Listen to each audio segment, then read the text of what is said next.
It's just so good. Any questions about that section that you guys might have noticed even when you were doing the homework that you might have got triggered or, angry or upset or pissed at somebody or whatever? Anything come up there? Anybody? Yeah, sorry.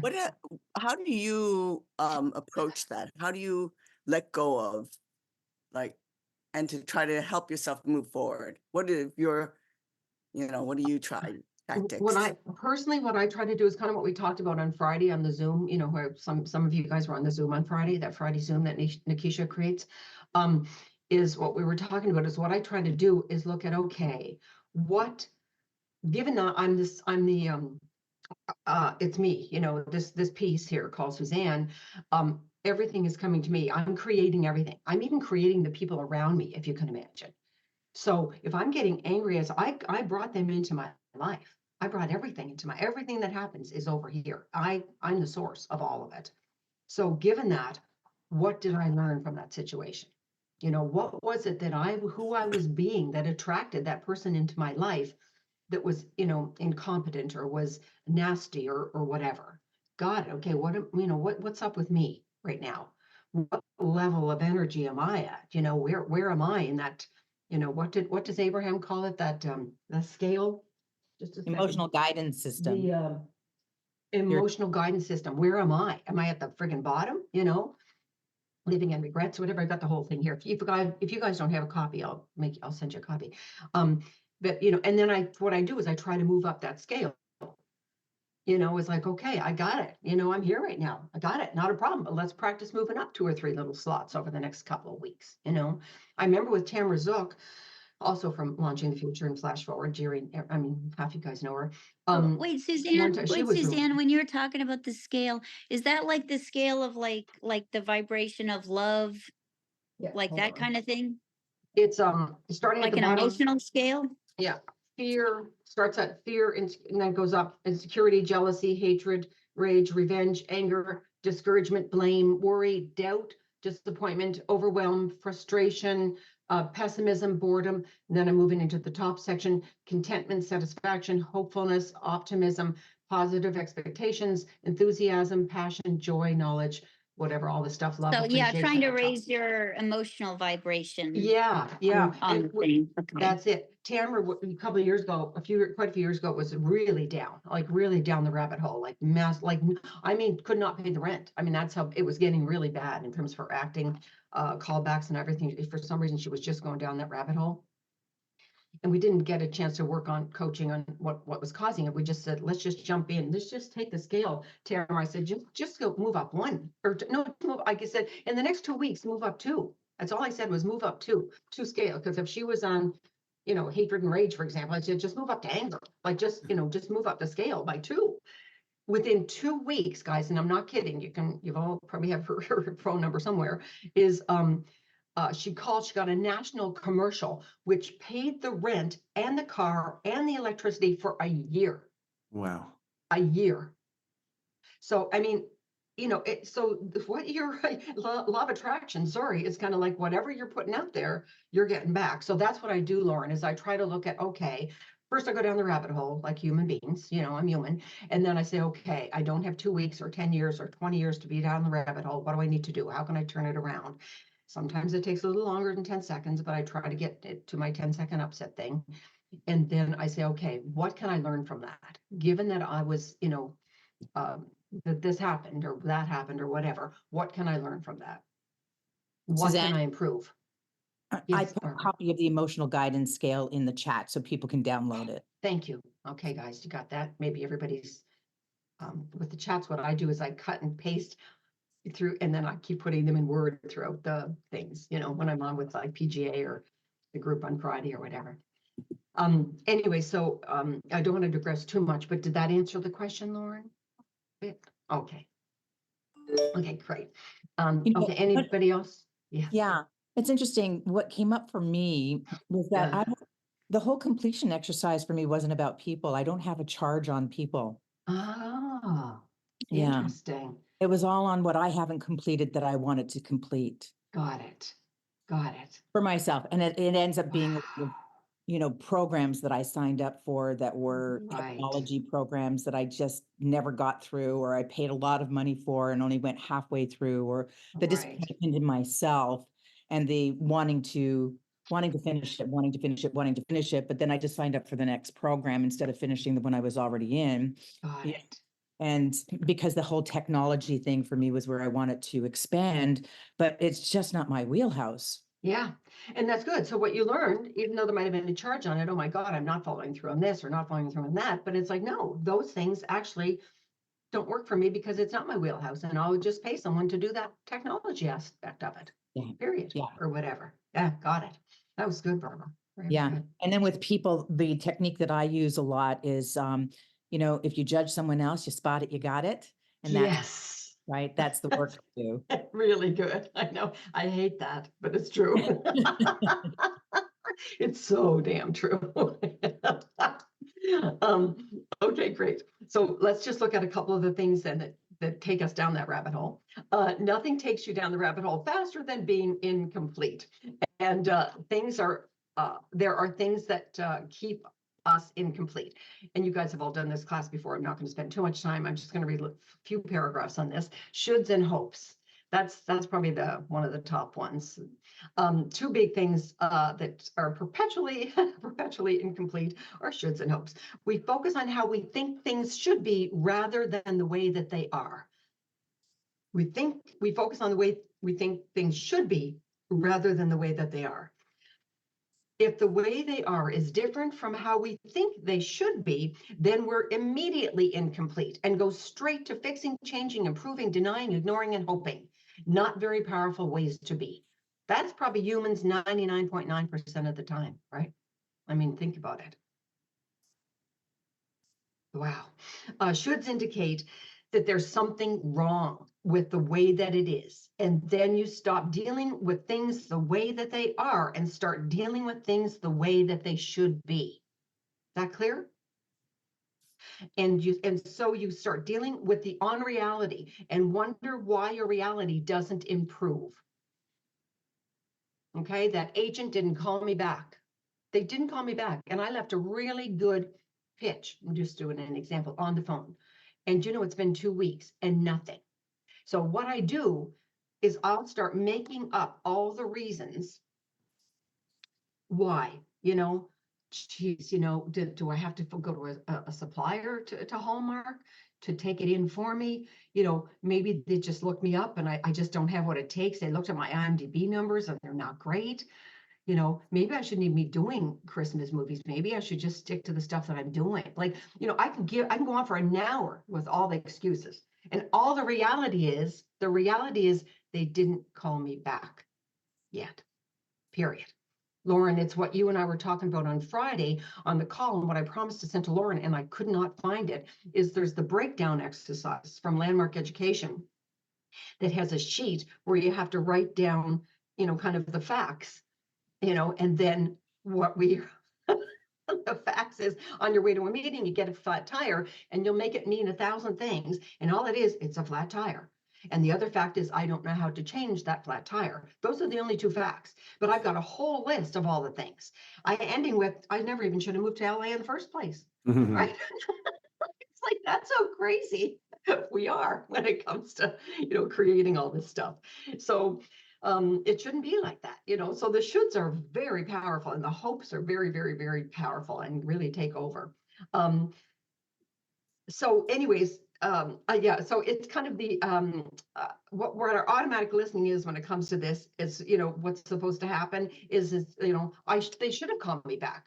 I should have produced that movie last year. I said I was going to be producing it in the fall. I never did. I should have, guys, honestly. I should have made more money. God damn it. I definitely we all should have made more money. I'm sure that's on everyone's list. I should have taken a nice vacation. I should have lost weight. That 5 pounds has now become 7 pounds, just so you all know. I'm letting this the truth. I'm not making that shit up, for sure. So we just got such a great list. I'm with you on that. Oh my God. And the hopes are right up there with it. I wish, to wish for an expectation is the actual definition of hope. That's how insane it is, right? An expectation. Suzanne, though, maintain- Suzanne, I mean, Okay. but like last year, making more money was very Yeah. difficult for everyone because our whole industry was on strike, right? Yes, And so but what do you you do know, with that information? what you do is the strike lasted for the writers, I think 5 months or whatever, and for the actors, I forget. So, but you know, let's say the whole thing was 6 months of the year. Guess what? There was another 6 months of the year that I can't seem to come up with a good excuse for. Damn it. I like the strike idea. Thank you, Lauren. That gets me off the hook a little bit. But Tomorrow, the musicians start their negotiations, AMPTP rally well, at there you 9 go. a.m. Yeah. Well, yeah, so Bonnie's giving me another excuse. Thanks, Bonnie, for why things aren't going to happen Are you the gonna way be they there? should. God damn it! Yeah. So did you get that, Are you Lauren? gonna be there? Wow. Are you gonna Bonnie, be there? Yeah. Bonnie, turn off your. Yeah. Okay. Good. Anyways, so hope is kind of like that. We hope for overnight success. We hope and believe that we will be discovered. We hope our agent will get us lots of work. We hope we'll find the publisher for our book. We hope the stock market will go up. We hope our scripts will sell for $1 million. You know, Spielberg would want to direct, you know, my next film. We hope and live for the day it will happen. Like what Bix, my forum leader, used to say is, what did he call hope? Oh, a chocolate-coated turd. Isn't that disgusting? I remember thinking, oh, Bix, that's so disgusting. But then I thought it'll never leave my brain. And that was 1986 and it's still in there. So it's a good thing it's still there because I refer to it sometimes when I'm living in hopes and shoulds. It's like, yeah, no cheese down that tunnel. That's for damn sure. That's hope and shoulds is a chocolate covered turd. Yeah, hopes, he calls them a chocolate-coated turd. Hopefully that image is in there for life. We wish for those things with the expectation that they will happen, but we don't take the necessary inspired actions to make them happen. You know what I mean? Like we're still living in that hope as opposed to, you know, taking what's it going to take? Like my sister for the last 40 years has been talking about getting out of debt. And she's still in debt. She's going to be 78 this year. So she's never, ever taken inspired actions. Okay, what do I really need to do? Maybe in the case after 20 years, maybe I need to see somebody, a finance management person to guide me through this, you know, or whatever. So, you know, that's how much we are, you know, stuck in shoulds and hopes. And resignation and despair, it's the same thing. It's just the flip side of hope. So resignation, despair, hope, shoulds, all of that stuff keep us stuck inside the incompletion, which keeps us stuck in the past, which keeps us stuck. I mean, it's actually an integrity issue. That's how stuck we are with it. The good news is we don't have to get off our ass. You know, like my sister, she's very comfortable on the couch complaining about still being in debt at nearly 78 years old. You know, so it's very, very, very powerful stuff. What happens when we hold on to it that long is over time we get devastated and deeply resigned when our hopes don't turn out. We start blaming others. We blame the industry that we're in. Very good at blaming others when it comes to this stuff. I'm brilliant at it. Blaming others. We blame our boss, our agent, our family. The truth is we haven't been doing the work. That's the real truth, is we have not been doing the work. Wherever you are resigned, wherever you experience despair, there is some hope that didn't turn out. We have no power in the matter of anything that we are hoping for. Any questions regarding that? Hoping to lose weight, hoping to make more money. Any questions in that section? Yeah. I have one. Sorry. I hope I'm like thinking through it as I'm saying it. So Okay. it seems like to me, there might be two types that you end up doing. One where it's like, you really want it, right? Like you really do. Yeah. And you really hope. And then in not knowing your sister or anything, but it also seems like there might be a type that it's almost like a pacifier. It's like you say you want it, but you're just doing it to enable where you're at or to explain where you're Yes. at. Like if you're in debt and you're like, I would love to get out of debt. I would love to pay this off. I hope to do this. But then if for so long there's not a connection, then it's almost like it's actually not your dream in a way. It's like almost, it's just, you're more like asleep. Like to me, it seems like there's two different types. It's like,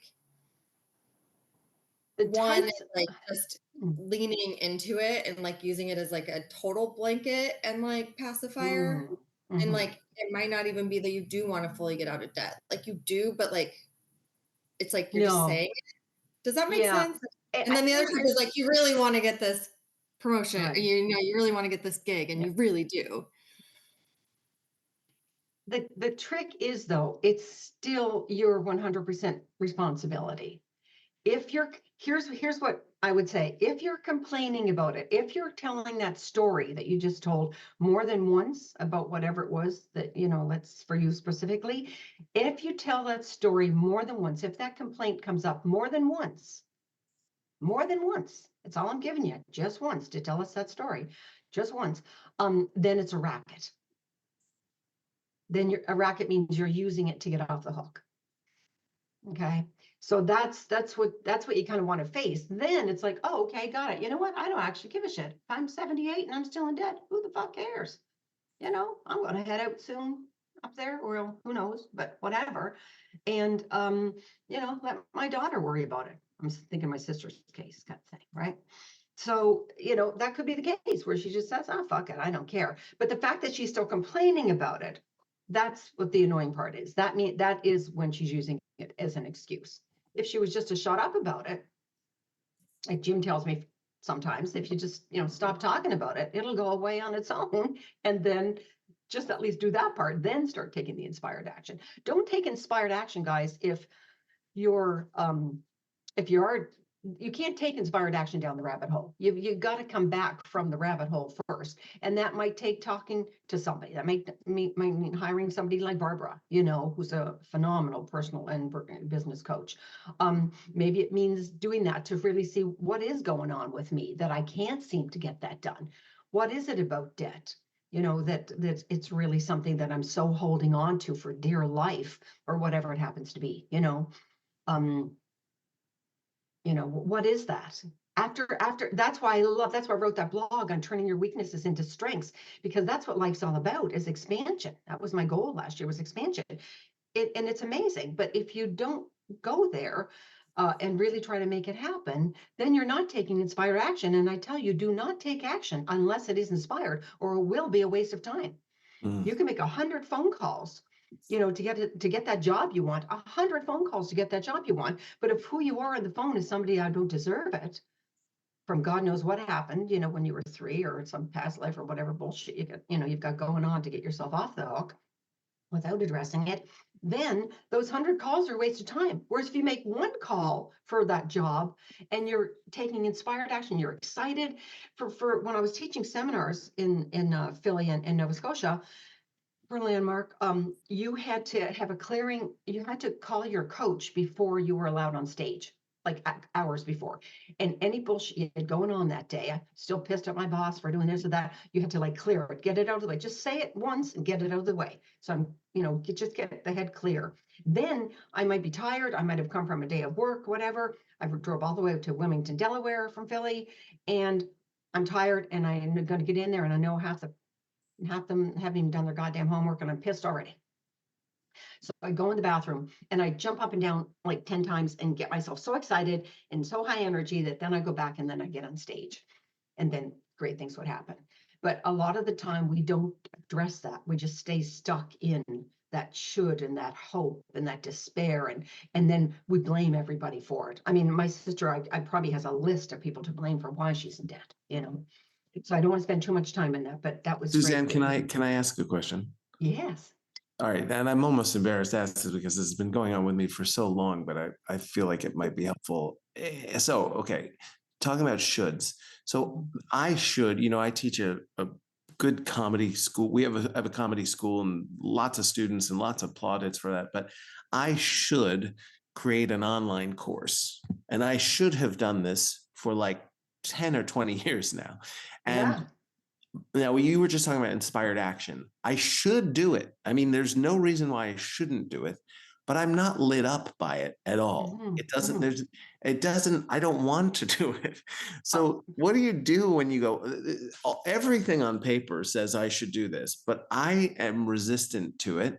So how do you turn, I'll Can tell I ya. turn that into inspired action, or should I just leave it alone? Well, first of all, and what was it again, Jerry? What was the video that So I have a standupcomedy.com is my Yeah. class. People Yeah. take stand-up classes with me, Yeah. but they do it with me in person live.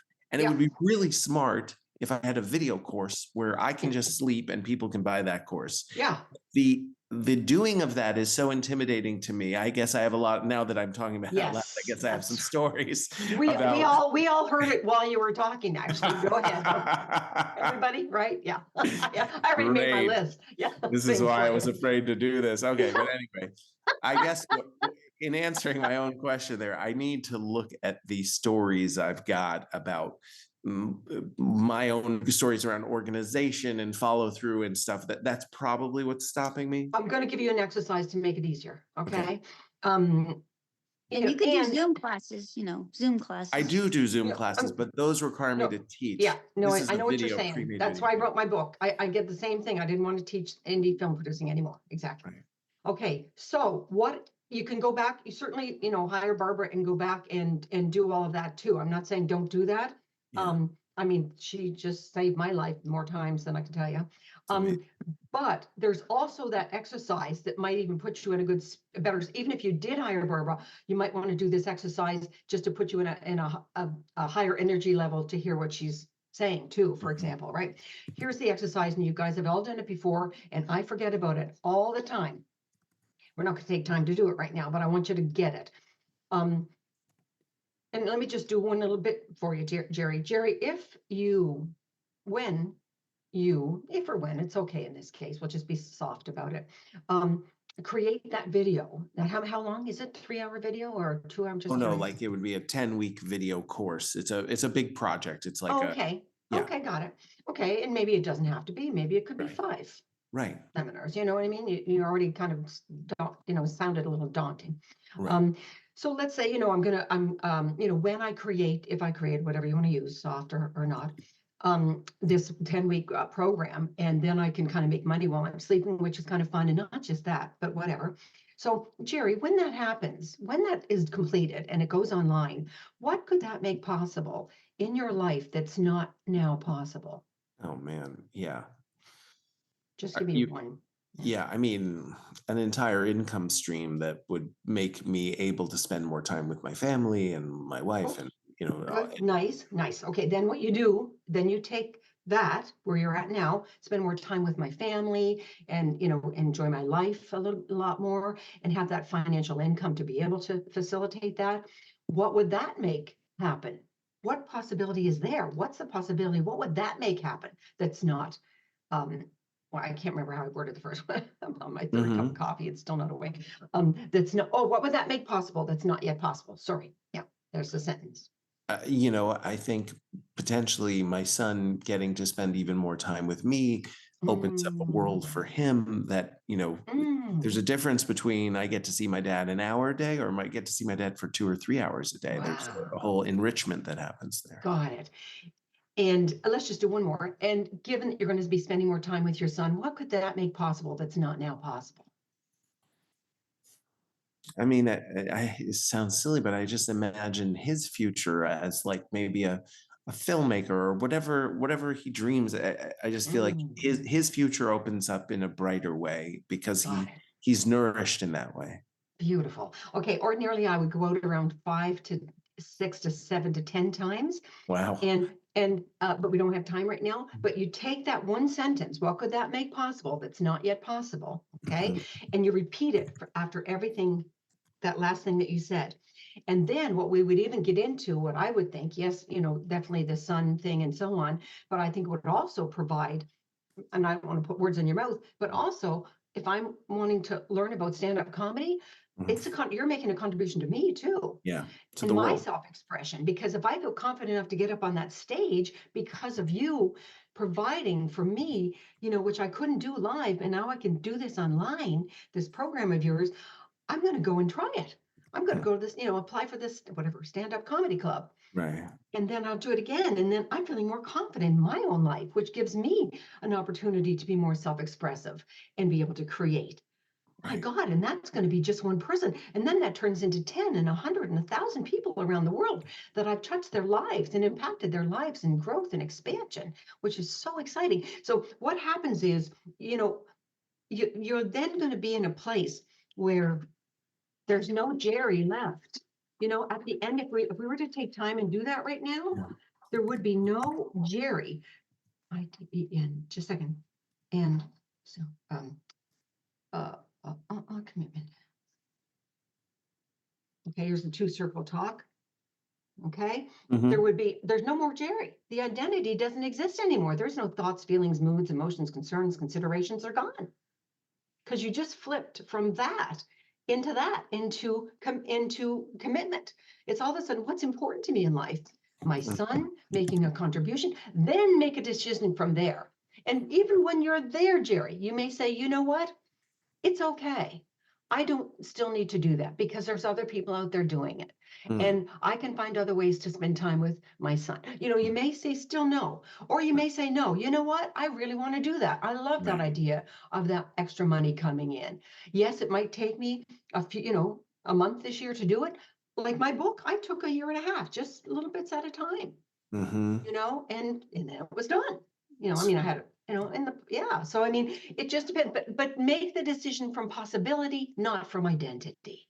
Make the Yeah. decision from commitment, what you're committed to in life, not from Jerry, the piece. Got it. Thank you so much. That's so wonderful. Thank you Okay. very much. You're welcome. Okay. Now let's keep going. Nice. Okay, the next thing that we love even more than our shoots and our hopes and our despair, it's our story. Remember, this is my favorite part of the whole morning. And I am going to have one person. I know we're late, but I don't care. Somebody I'm going to choose. So prepare yourself. Anyway, so the story of what, oh, hold on, I have another piece of paper I wanted to share with you guys. I'll find it in a sec. So the story that's probably keeping us stuck no matter what. Where's Lauren? Lauren, yes, Lauren. We went through all this on Friday morning on the call. I don't know if who else was there, but it was like, my God, Laura she was like a cat on the screen door. She was like, I'm holding on to this goddamn story, Suzanne, and nothing you can do is go take. So I just want to point it out because it's so good. Now we can flip it in a heartbeat like we did on Friday, but. And let's go for it.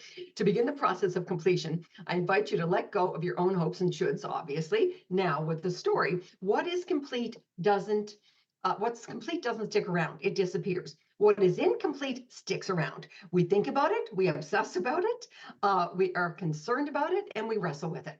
What has these things persist is the story that we tell ourselves. I did a little bit of it with the flat tire. The flat tire, just had a flat tire, fact. Can't change it, a fact. All the other stuff was a list, and that's where I spend my time, is on that list of, oh my God, I shouldn't even be in the goddamn entertainment industry. I'm never going to make the meeting. They're going to hate me. They're going to think I'm late for everything. Being late as a producer is probably the worst thing you can do. I can go on and on, right? And we'll tell the story over and over and again. That's the fascinating thing. Is we just love to tell that same negative story over and over again. Just listen to people. They will tell you the same negative story over and over and over again, year after year after year. So I want to highlight a few little health facts about this that affect our creativity. The story not only affects our creativity and everything else in life and stops us in life and shuts us down, but it also affects us chemically. And I wanted to bring that up because I'd forgotten about it until I reread this. From a chemical point of view, Dr. Dawson Church stated that when we have an emotional charge around something, our cortisone levels go up and our DHEA, our youth hormones level, go down. Even talking about the incident causes the same effect. So not just having the flat tire that day, but then I want to tell Barbara about it. And then I want to tell Jerry about it. And then I want to call Lucky and tell her about it. Isn't that awful? God almighty. And I missed the meeting. And now they're never going to probably want to see me again. And oh my God, Lucky, it was awful. If the chemical reaction is the same as what happened if I were on the highway with the flat tire, chemically. it still causes the youth hormones, all that levels to go down and my cortisone levels to go up. Same effect, even talking about it. Over time, this decreases bone density, loss of muscle loss of memory and learning. This is all scientific, guys. This is from Dawson Creek's book, okay? Dawson Church's book. It in memory, it inhibits the immune system and affects our creativity. Is that amazing? I mean, if anybody needs a copy of this, I just think it's amazing. Dr. Joe, who we all know, Dr. Joe Dispenza, says we are addicted to our past. So we need to be actively creating the future that we want, which we'll talk about obviously in the next hour or more. So did you know that 90% of your thoughts that you have today are the same as yesterday? And around 95% of those thoughts are negative. So we have to truly be awake and conscious of this fact in order to turn that around. See why completion is kind of an ongoing process. We literally have to turn it around. Even with one act of forgiveness, if forgiving someone or yourself, your oxytocin goes up 2,000 times above normal. Isn't that fantastic? That's like a good chemical. Even one little act of kindness goes up 200 times the good chemicals, decreasing fear, anxiety, aggression, and anger. My God. And 1,300 different chemicals are released in the body that begin to regenerate and repair, improving your immune system. One little act of kindness to yourself or to someone else. Unbelievable statistic. This is just a part of it. I mean, I love reading these science books on all of this stuff because it literally affects our creativity, not to mention our freaking health, right? Unbelievable. With the title, oh, I don't have it. I'm up in St. Louis Obispo, so I don't have everything with me. But yeah, I'll have to remind me on the email for when I'm here actually all month, but I'm sure I can find the information for you. Okay, so. Wow, that was powerful. I'm sorry for something. Holy Lord. Okay, a story is an internal and external conversation we've got about something or someone or anything at all, right? Human beings are natural storytellers, and we're natural storytellers in a good way. God knows that's our friggin' industry. We'd all be out of trouble and we'd be out of work if we didn't tell stories. But we love to tell our stories and repeat them over and over. We also believe that they're true. That's the problem part. You know, like with the flat tire, I was focusing on all the stuff that wasn't true. And remember I said, like, the fact happened, but then we dance around it and we make up all the stuff. We forget that we made up those stories. They're all fiction. All the stories, they're all fiction. There's no true stories. We've got stories about everything. Stories about this year, your boss, your results, your future, your past, your spouse, your body, your job, your industry, your mother, your schoolmates from grade 1. The girl who wouldn't go out with you, the agent who insulted you. I mean, we've got millions of stories, and that's where we spend most of our lives, wondering why we're not moving ahead and having our dreams come true, right?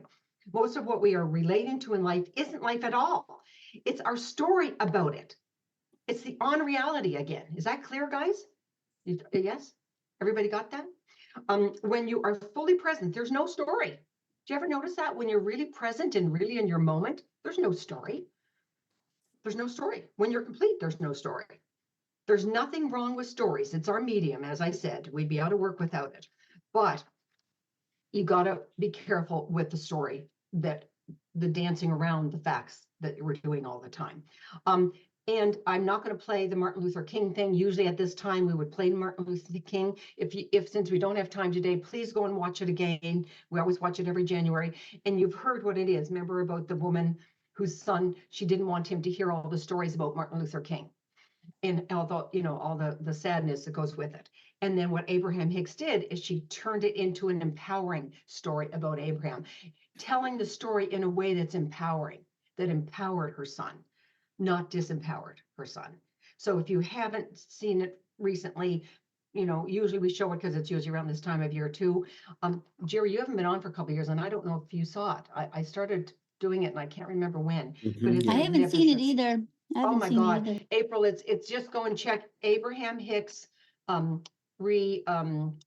or whatever, the Martin Luther King story or something like that. And it's a woman who sitting in the hot seat and talking about her son. It's an older woman talking about her 7-year-old. Okay, it's phenomenal. I cry every time. Even if I watch it again, I'll still cry because it's so moving on how you can have the negative story and how you could have the empowering story to the same exact story. It's wonderful, wonderful. Anyways, yeah, so there's lots of things, hopes and, stories and all this kinds of stuff. I'd like one person to go, who had a really, really, really bad 2023? Like you won the goddamn Academy Award for the worst year ever on planet Earth with any human being that God has put on Earth. Who is that person? Okay, maybe it doesn't have to be the worst person in the world, but stories in the world, but who wants to go? I just want to hear, they have a sense of, I'll go. okay, But I and didn't really have the worst though. no, Maybe that's somebody true. else should go. Yeah, well, that's okay. You can go. And I want you to do it really fast, really, really fast, as if you're talking 10 times more, because I don't want you thinking during the whole thing. I just want you to blurt it out. And, I don't care if you're angry about it or whatever, just blurt it out and just give me, just give us like 10 things that you're just pissed about or didn't happen the way they goddamn should have last year, right? That you Okay. hope that they were going to, and sure, they should have. God, I even agree, and I don't even know what they are, but they should have happened. That's how good we are at talking like enrolling people into what doesn't work. Yeah. So go ahead. Well, You got like 30 seconds to give us the so- highlights. Okay. So I was trying to make this very short film, 10-minute film. I hired this actress to come from California to New York. I paid for her flight. I even bought her an upgrade on her flight so that she would be comfortable. And we rehearsed and we got really to a good place. We get on the set. It's a night shoot, 3 night shoot days, and she doesn't sleep. She doesn't sleep during the day. And on top of that, she's trying to get jobs during the day when she's supposed to be sleeping. So she's trying to do auditions. She wants to know where she could go to record an audition, right? And then she comes to set and she's exhausted. And she checks out after lunch. So we're supposed to shoot until 5 and she's just done by 1:32. And then wasn't And there a terrible DP and a terrible producer too? Like just a quick, oh yeah, oh God, terrible yeah. DP, Oh no, terrible. last year Well, so sucked, he Lord. Go ahead. also was Fast. supposed to be sleeping during the day, but his fiance's family was visiting. So he's going out and doing things with them and then coming to set exhausted. Of course. And then the producer who he vouched for said that she knew how to do a budget. She would do the SAG signatory, she would do everything, and she does nothing.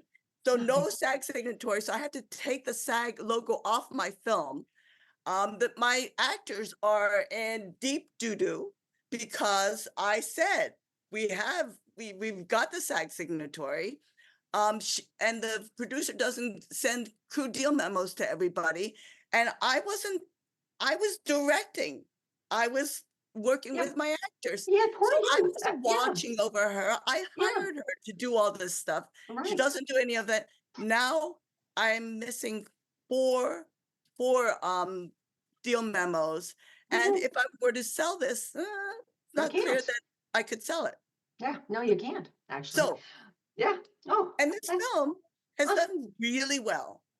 Yeah. Really well. I mean, we shot 80%, 90% of it the last day, because I sat her down at 2 a.m. on Tuesday, on the second day. And I said, okay. what's going on? It's clear you're not sleeping. She says, I'm sleeping. But unfortunately, she told somebody else that she'd only slept 2 hours and then 2 hours, but not consecutively 4 hours. Okay, good. That's good. That's good. We get it. So everybody got that? Right.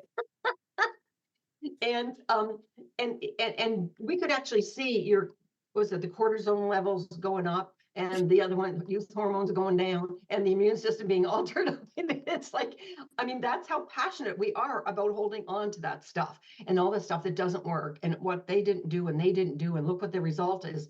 I may never be able to sell my film and all that. And because I'm busy directing, I'm off the hook, really, because all these people made this happen. So can you see there is no cheese down that tunnel? Yeah. No, I let go really a lot of this Yeah. stuff. Oh, I And know, we worked what on it happens all. is that it Yeah. comes up because the DOP contacts me 2 Yeah. days ago and says, oh, can I get a ProRes copy Right. of the film? And can I Right. put it on my Yeah. website? Right, okay, so and stop, because the answer to that would have been very easy. The answer was no. You can, certainly use a scene from it. That's easy. But no, what happened is what happens is, like you said, the whole thing comes rushing back. So then you're going through the whole thing again in your mind, or calling somebody and telling them all about it. Can you imagine? He asked me for that. And let me tell you about the woman, the Korean woman who didn't sleep. And let me tell you about my freaking producer who didn't do the goddamn thing. Like, then you'll get into the whole story again, where all it was is he called. The fact is he called. The answer was simple. He's not having the full thing, obviously, for his website. He's having a scene. Tell me what scene you want and I'll get it to you. Thank you very much. End of story. There is no story. That's just the fact. He wants a scene. I mean, he wanted the whole thing. He's not getting it. He's getting a scene. Period. Done, done, done. Guys, can you hear all that?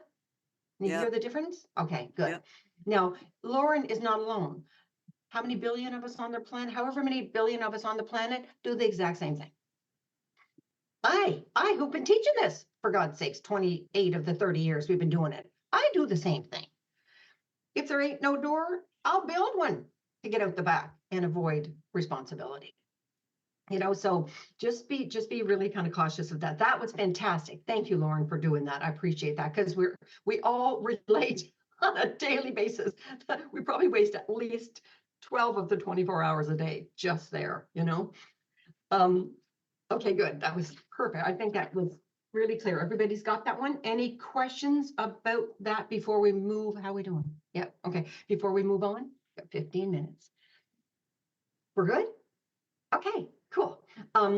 Okay, so I would love to hear, especially given what Lauren was saying, and she's got us inspired to really how bad 2023 could probably was for some people. I'd like the tabloid headline. That's one of the exercises I do want to do. We're going to 3 from the morning. We got 15 minutes to do them. So what was your tabloid headline for your career or personal life, doesn't matter, for 2023? Like, just, if we saw it we're at the grocery store now, and I'm looking, at those, how you can't help it. You have to read the covers of those tabloids, and yours is right up there. Your sentence is right there with a big picture of you. Can I say mine? Yeah. Okay, because I wrote this earlier, and I wrote 2023, the year I complained, whined, and gave up. Oh, good. Oh my God, that's really perfect. Oh, so the picture probably wouldn't be a good one of you. It'd be like something in total despair. That's at the bar. Maybe you're sleeping at the bar. With a lineup of martini glasses. Like, I know I need to rewrite that, but that's what I have. No, I wouldn't rewrite it. I think it's damn perfect. Anybody else want to do theirs? I love listening to these too. I haven't come up with mine yet, but because I didn't know I was in such despair until I started the call. Some of you weren't here, but yeah, Barbara and then Lauren. Mine would be duped by marketers. Oh, good. Yes, and I think I know a little bit about that. We talked about that. Oh, wow, that's great. I love this. It's so great when we actually take a look at it, right? Because by even taking a look at it, even coming up with this, we can have a good laugh at ourselves and let things go. It's amazing. Lauren, did you have your hand up too? Or who was it? Somebody did. Yeah? Yeah. I was going to say mine might be, they said they'd do it all. They lied. Everybody lied to me in 2020. I love that. They love that. Exactly. Perfect. And who else? Heather, I thought somebody else. Yes, Annette.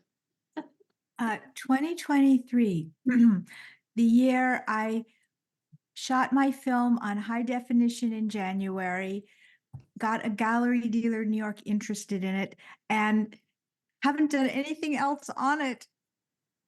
Got it. So what would the tabloid headline be then? I don't know. I need your help. I finally did it, but then I never got it in the world. I finally did it, but I never finished it. So you had that opportunity to really put it like in was a gallery, or what's the word again? Yeah, gallery. Gallery. Yeah. And you just kind of didn't do the work to make it happen. Yeah. And I mean, you kind of did a little bit. Got it. So guys, yeah. what would be a good tabloid? Oh, I can think of some, but you guys do it for her. Help me. Woman hiding diamond of a work in her pocket all year. Oh, that's a good one. That's a good one. Anybody else? Annette Sear, queen of no follow through. Oh, that's a real. I Oh, was that's gonna say really- no follow through. Ow. Yeah. Oh, Me too. Jerry. Oh. Yeah. Sorry, Annette.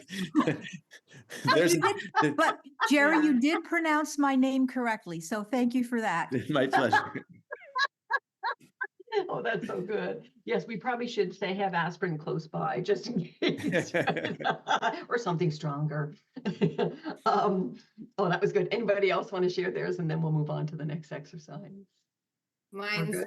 Yeah, go not ahead. work. It kind-hearted woman has a fantastic year, then blindsided by breakup. Oh, good. Oh, that's good. Oh, I want to read that tabloid. I'm going to buy that at the grocery store. That's a good one. Very cool.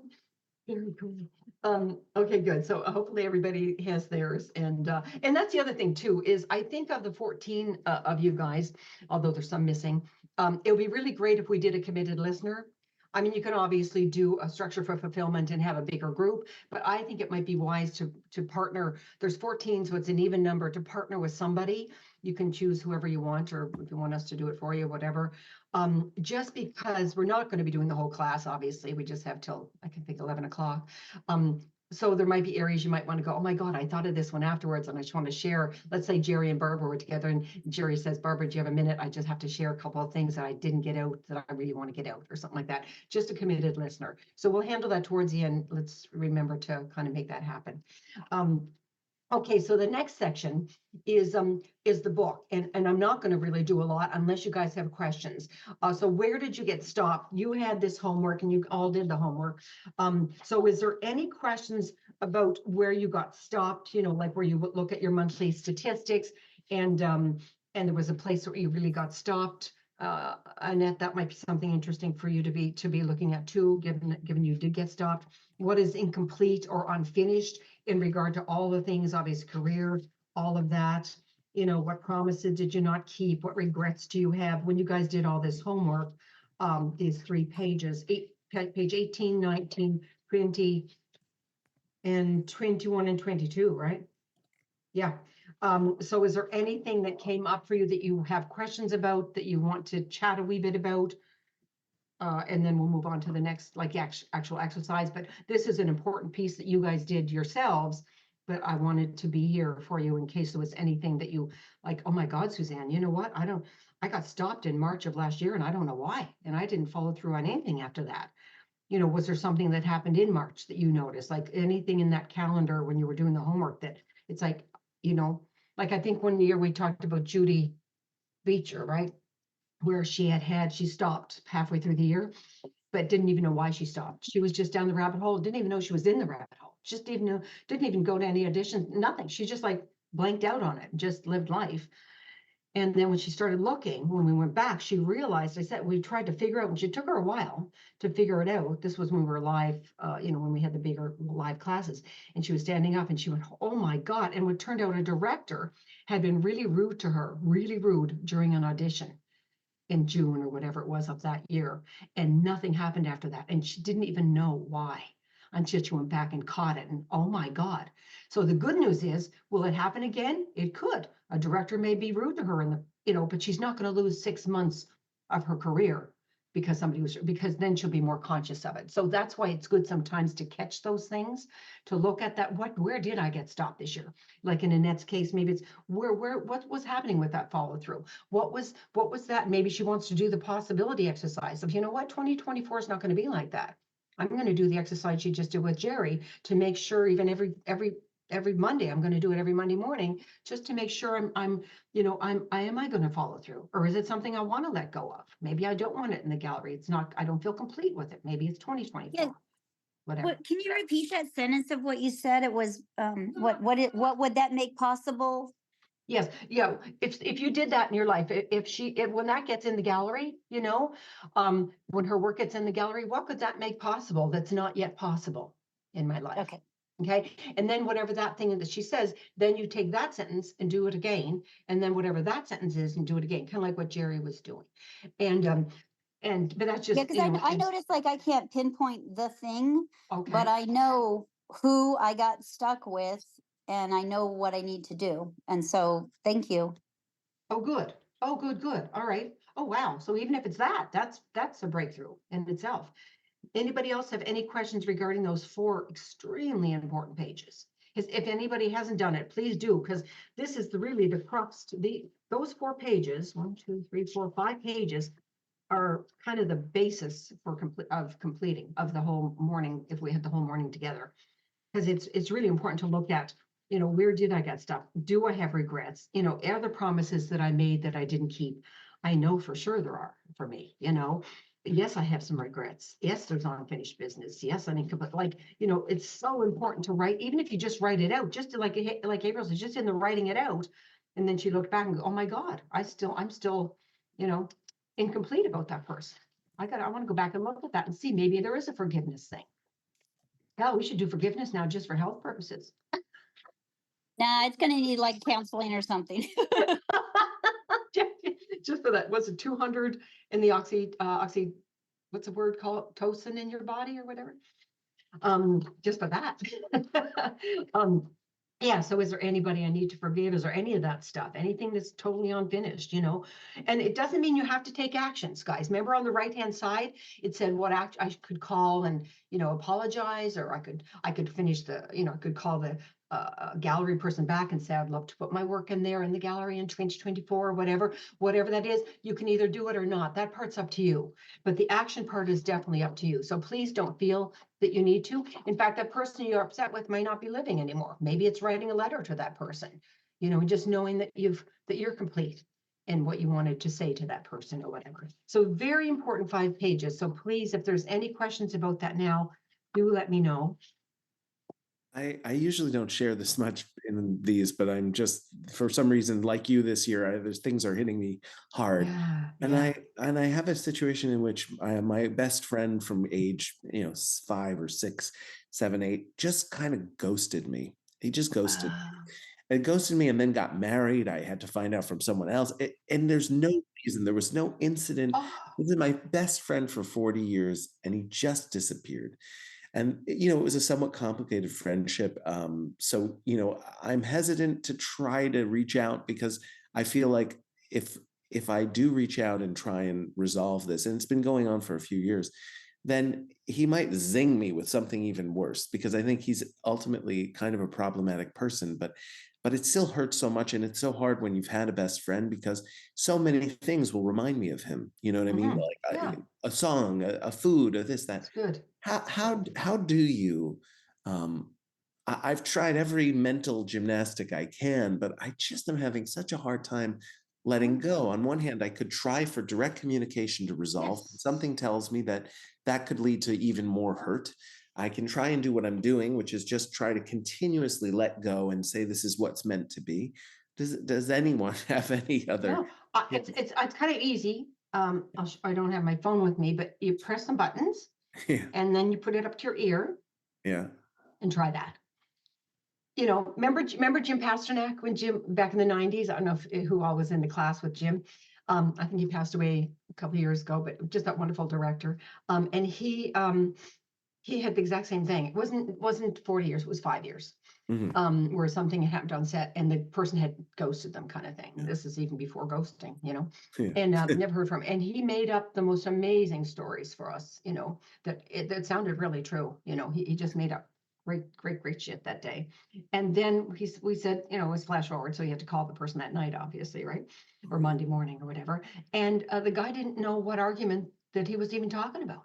He didn't need, the producer didn't even remember anything that happened on that set 5 years ago that upset him with Jim. Like Jim had whatever little upset happened, whatever little argument, Jim had made it grow bigger and bigger with each year, right?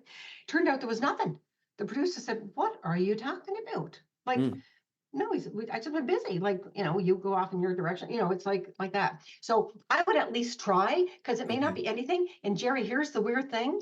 My roommate from around 40 years ago, in college, got very uppity. She was in journalism and we were just in film and broadcasting, which was way beneath her. And in the second year, she just had this gorgeous boyfriend who was in her class, and she went off to, like didn't even kind of talk to Pam and I. Where the year before we were at every disco, this is obviously the 70s, in town, and we had a ball together. And she was like, I was so close. And I thought, this is my best friend for life, Mary O'Connell. Yeah. And this is very strange, just so you know, because I hadn't heard from her, and I made up stuff, to make it less hurtful for me, of why she hadn't called, and that she was just a bitch and she was uppity and we were down here and she was up there, and I made up really good stuff that you would have bought, I'm sure, Sure. my stories. And anyway, she emailed me on Friday. Yeah, I mean, I could even show proof. She said, Suzanne, oh my God, I know it's been years, a blast from the past. How are you? I miss you. I might be coming down to LA. I want to get together. I'm partially retired now from the CBC.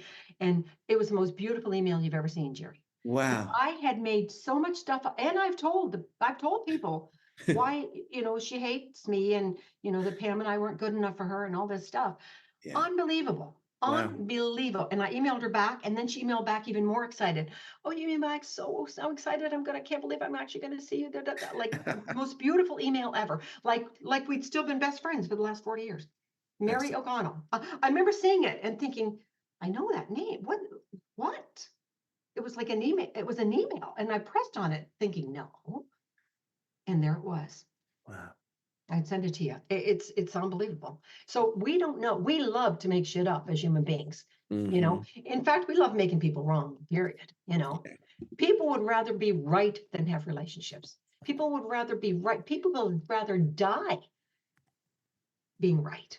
Yeah. Seriously. I mean, it's amazing how much our thrownness is to be right and how it can get in the way. But the good news is we do create wonderful stories about it. Bad news is it doesn't give us much of a life. And Yeah. there is a chance this happened to me too. And there's a chance that they just won't pick up the phone and you'll leave a message and they won't call you back. And then you will have to get complete on your own. Exactly. Right. Exactly. You don't know which way it's going to go, Then but like at 4 least years later, you might get a little message. That's what happened to me. But Exactly. it still doesn't mean we're close anymore.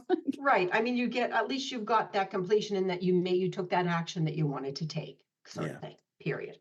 Thank you, guys. You're welcome. Okay, good. So anything else about that, so we can move on? Oh God, we're almost. Yeah, we're gonna do one more exercise and then oh geez, yeah, we have 10 minutes. Okay. Anybody else? Anything quick? Stop chronologically. Well, I will say, just as a follow-up, in doing this exercise, I realized I want to control all aspects of my creative work. Okay. Yes. And that's part of the problem. And I fear I don't have any money. I don't have enough money. So anyway, but I did go back to the dealer in November, had a nice good. chat, and so that has not, that was big too. So it hasn't died, even though a year has passed. Good. In New Good. York, nobody knows a year has passed. Yeah. Okay. Very good. I hear you. This is great. And what you might want to do then, in saying I don't have a lot of money, you might want to alter your speaking a bit there. And when you're sharing, if you are going to share that story with people in a positive way, that's why it's so important to go and look at the Abraham Hicks, Martin Luther King thing. When you do pivot, turn it around and speak of it in a positive way. Make sure if you're talking about the money, make sure you're mentioning things like, money is flowing to me in 2024, or create whatever things you need to do, as opposed to, I don't have the money. Money is flowing to me. I am standing in abundance. I am someone who is abundance. Money loves me. I love money. I generate money wherever I go. I'm a money magnet wherever I go, whatever. Okay. In fact, you might even want to do one of your mind movies just on money. Actually, I've done one on money. Okay, so accomplishments, we're not going to take time to list your accomplishments. You've already listed them. Ordinarily in the class, we would listen to a bunch of them. You'd listen to each other's.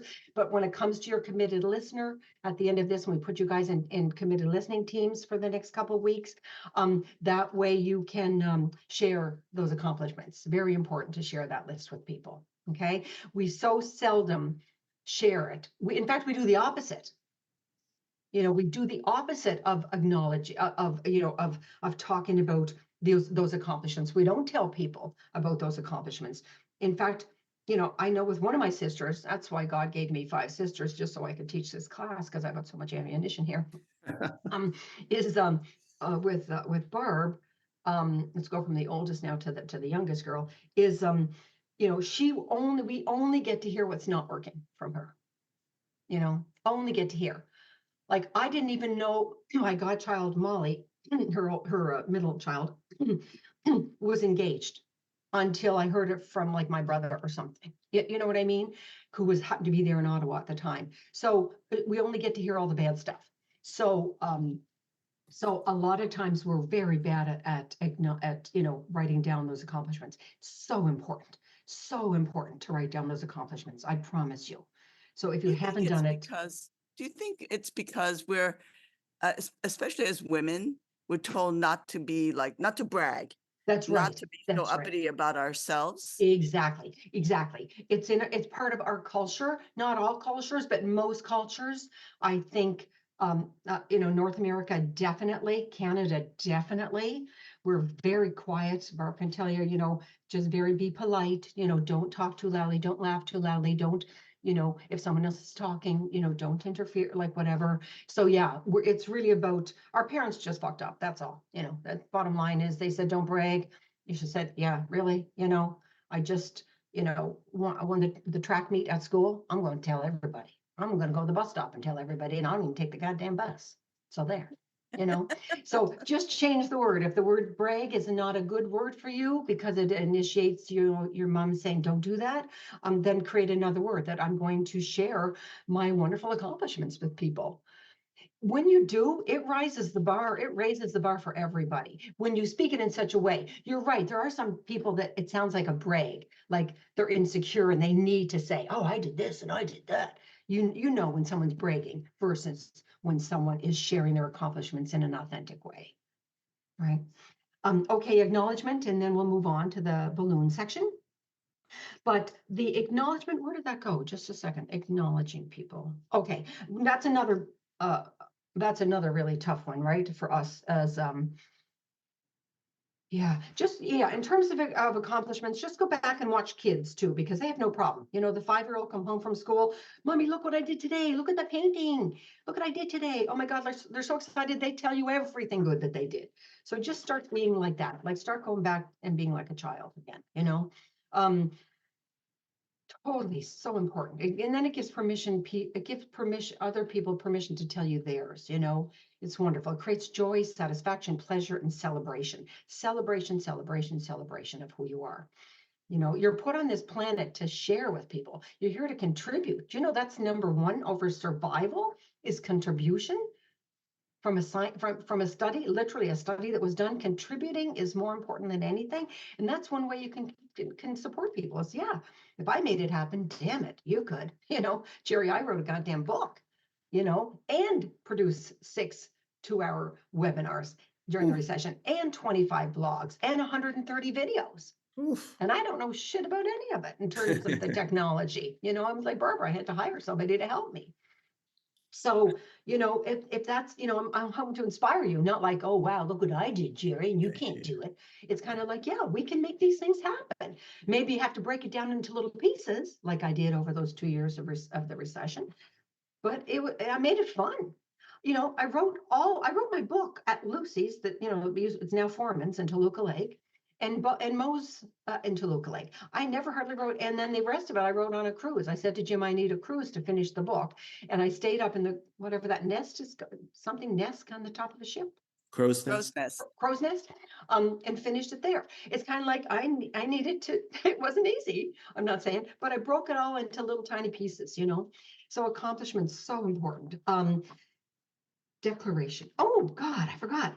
Declaration overall of what let's do that part. Okay, we are running behind, guys. I apologize. A declaration overall of what you accomplished in 2023. Does anybody want to share what that declaration could be, given the year you've had? Even though we're so prone, well, you heard 95% of our thoughts are pushing us towards negative. But now that we've talked a little bit and completed a little bit of 2023, and looked at some of the stuff, the good stuff, that's there too, like our accomplishments. I'm sorry, where was I going with that? Shit. What would, yes, what would be your declaration about that? Like if you looked at those, because all I'm thinking of is what didn't happen last year. But then when I go back and really look at what happened last year, it was amazing. Like, amazing. Amazing. All I think about is, what happened later in the year, how some, the TV series fell apart and things like that. But if I go back and look what I accomplished, it's kind of be shocking, to be honest. So what is your declaration based on your accomplishment? I would just want to hear from one person, just so get us in the mood for the next one, for acknowledgement. I declare my son was homeschooled for 6th and 7th grade. He understands and speaks Spanish very well and French a little bit. And he's got 3 stripes in jujitsu. And I traveled and played hard for 95 days last year and had an amazing time. You traveled the what? What was the last piece? I traveled a lot and did Oh. vacations and traveled for 95 Oh. days total. That's a third of the Wow. year or something Got like it. that. That's great. Now for a declaration, obviously we'd be more like one sentence or whatever, but that's okay. Oh, I mean, no. I just loved, What would hearing it be? What would you make? It would kind of be a declaration. Oh, I think family. My declaration is my family was an amazing accomplishment this year. Something like that. I'm not sure. I need to think about it. It's kind of like when Kennedy said, and you don't need any proof for anything, or, it's not like something that, Yeah. it's basically Kennedy said 10 years before it was possible. And in fact, it was impossible when he said it, we will put man on the moon in this decade, right? They didn't even have I the had medal, deep yes. relationship expansion with my son and ex. Yeah, I didn't know that part. That's interesting. Yes, I took it, whatever, however you just said that, let's just go for that for now. If you want to finesse it a little bit more, even better, and just make it, because life does not occur in a vacuum. Let's be very clear about that. Everybody got that concept? You know the concept, vacuum? Yes, everybody? Okay, April, you know it. Yeah, go ahead. My family created family experiences and accomplishments. I don't know. No, not there yet. But anyways, it's close. Okay, given life doesn't occur in a vacuum, that's why you can be more general a little bit in your declaration. It's still kind of specific, like putting man on the moon or whatever. That your declaration was you are the best homeschool mom, on the planet. Oh yeah, that's great. Okay.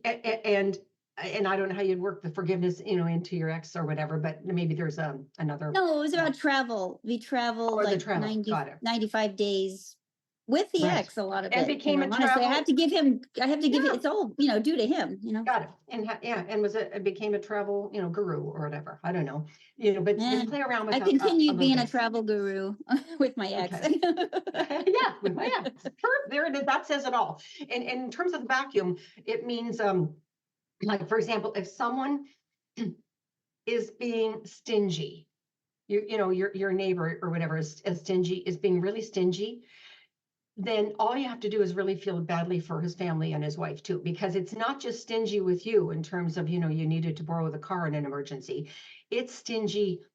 They're stingy everywhere. Life does not occur in a vacuum. It's never in one area. It's all pervasive. Clear?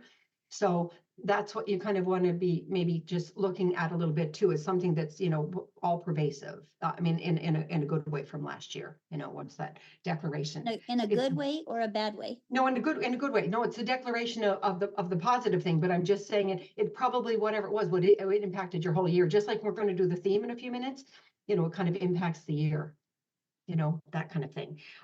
Just think of it as the whole of your life, right? Because it will affect everything. Now, the other thing that I want to do is accomplishment. I don't really have time, unfortunately, to do the exercise. You're all aware of the exercise, so let me go over it and then we'll move on to the afternoon right now. The afternoon portion. 2 sides to acknowledgement, giving and receiving, making sure they're equally important, just like accomplishment. Our culture is terrible at this, terrible, and we're terrible at it as a result of the way we're brought up inside this culture, and we don't acknowledge. And it's something you want to practice, acknowledge your dog for all I care. Just do something. Start practicing somewhere acknowledgement. Like accomplishment, acknowledgement is mostly missing in our culture. Acknowledgement deprived is what we are. We're starved for it, and we don't even know we're starved for it. All right. Remember, I told you years ago, Barb, my sister Barb, used to call and cry on the phone every February 3rd to say, Rick, when she was married to Rick, forgot my birthday again. Every year I'd hear the same thing for the number of years that they were married. And I said to her, did you ever remind him a couple of weeks before that your birthday was coming up? Hint, hint, hint. Well, no, he should remember. It's not my job to remind him. He's my husband. That's his job. He should remember. Right. So, it's just something that you want to be acknowledged for. Like, she could have said to Rick, my birthday's coming up, and I'd like to be acknowledged every year for being that year older and, kind of even being the great mom that I was this year and the great wife that I was this year. I want to be acknowledged for that, and I just want a cake for my birthday, and whatever else you want to get me is fine, but I want to be acknowledged on my birthday, and it's coming up on February 3rd. It's not no make wrongs or anything like that. It's just you sometimes have to request acknowledgement because we're starved for it. The more you start practicing it and doing it to other people, the more you'll actually start getting it back from other people too, which is really cool, which I never realized until I started doing it more and getting more in the practice of acknowledging people. Not that that's why you're doing it, but it's a nice, a nice little bit of dessert that goes along with it. Without acknowledgement, we're incomplete.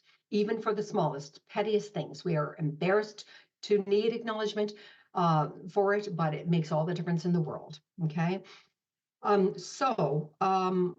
don't have time to do the exercise for acknowledgement. It's wonderful, as you guys know. And when you do it, you all know it very well because you've seen it for years now. When you do it, please, with the person, each take 5 minutes on your committed listener call.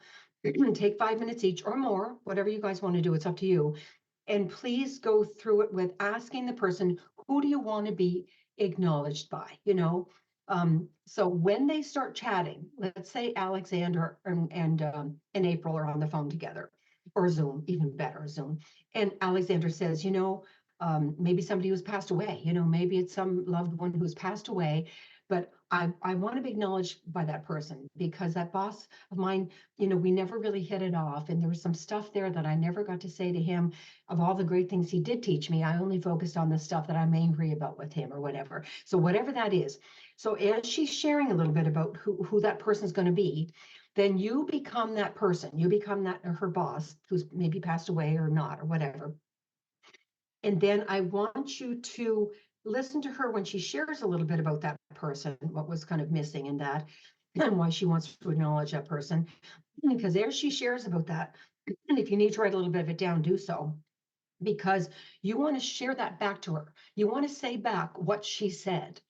And then you want to elaborate on what she said. Because what we don't do when we do an acknowledgement is we don't discuss the commitment in the background. Otherwise, it's a little bit shallow. If you're giving back to her, let's say April's saying, well, listen, with your boss, it's because you're the boss, because she would have said to you then the whole thing, right? Then what you would say back to her is, oh, I didn't realize it or whatever. And then you would say, and then you want to share the commitment in the background, for Alex, because it's like the fact that she's even wanted to, to go there with that conversation is something that, you didn't even realize that she appreciated so much the lessons that she learned from me as a boss. Yes, I was a tough boss. I get that. And the fact that you took that away, that says so much about you, Alexandra, that you were learning that, no matter what, no matter who I was being, that you were learning from me, for example, right? And I appreciate that. And I appreciate that you took that and added that to your life and use that, in the next jobs that you had. And so you want to get to the commitment in the background. Is that clear, everybody? So you share back what they said, and then you share the commitment in the background. So important. When Kate and I would do our holiday cards back when we had Snowfall Films, when Kate was my partner back then for those 10 years, back then there was not the internet like it is today. We would do holiday cards for everybody, and we would share the commitment in the background. For CNC, our 2 casting directors, thank you for the hard work you did, and we didn't pay you very much, and thank you so much for everything and always being there and answering the call. And then you'd share the commitment in the background. For CNC, our 2 casting directors, thank you for the hard work you did, and we didn't pay you very much, and thank you so much for everything and always being there and answering the call. And then you'd share the commitment in the background. Like, my God, guys, as casting directors, I would honor you and share promote you around the world. You meant so much to us because your commitment, at 12 o'clock, I could have called you and asked about nobody does that. You guys are outstanding. You go the distance, you go the mile. So whatever that commitment in the background, is that clear? Did I do a couple of examples clear enough? Got I it. think I need one more example. Okay. I need one more example of the commitment in the background. Oh, one more example of the commitment in the Yeah. background. Anybody else want to jump in? But I mean, I can do it, but if there's somebody who really has something, that they want to be acknowledged for and would love to have that commitment in the background. Sometimes you're right, though. Sometimes we're not aware of it, like for Jim, one time when he was just saying how much he because he did all the cooking. I didn't learn to cook. I think he threw me in the kitchen when I was 51. Seriously.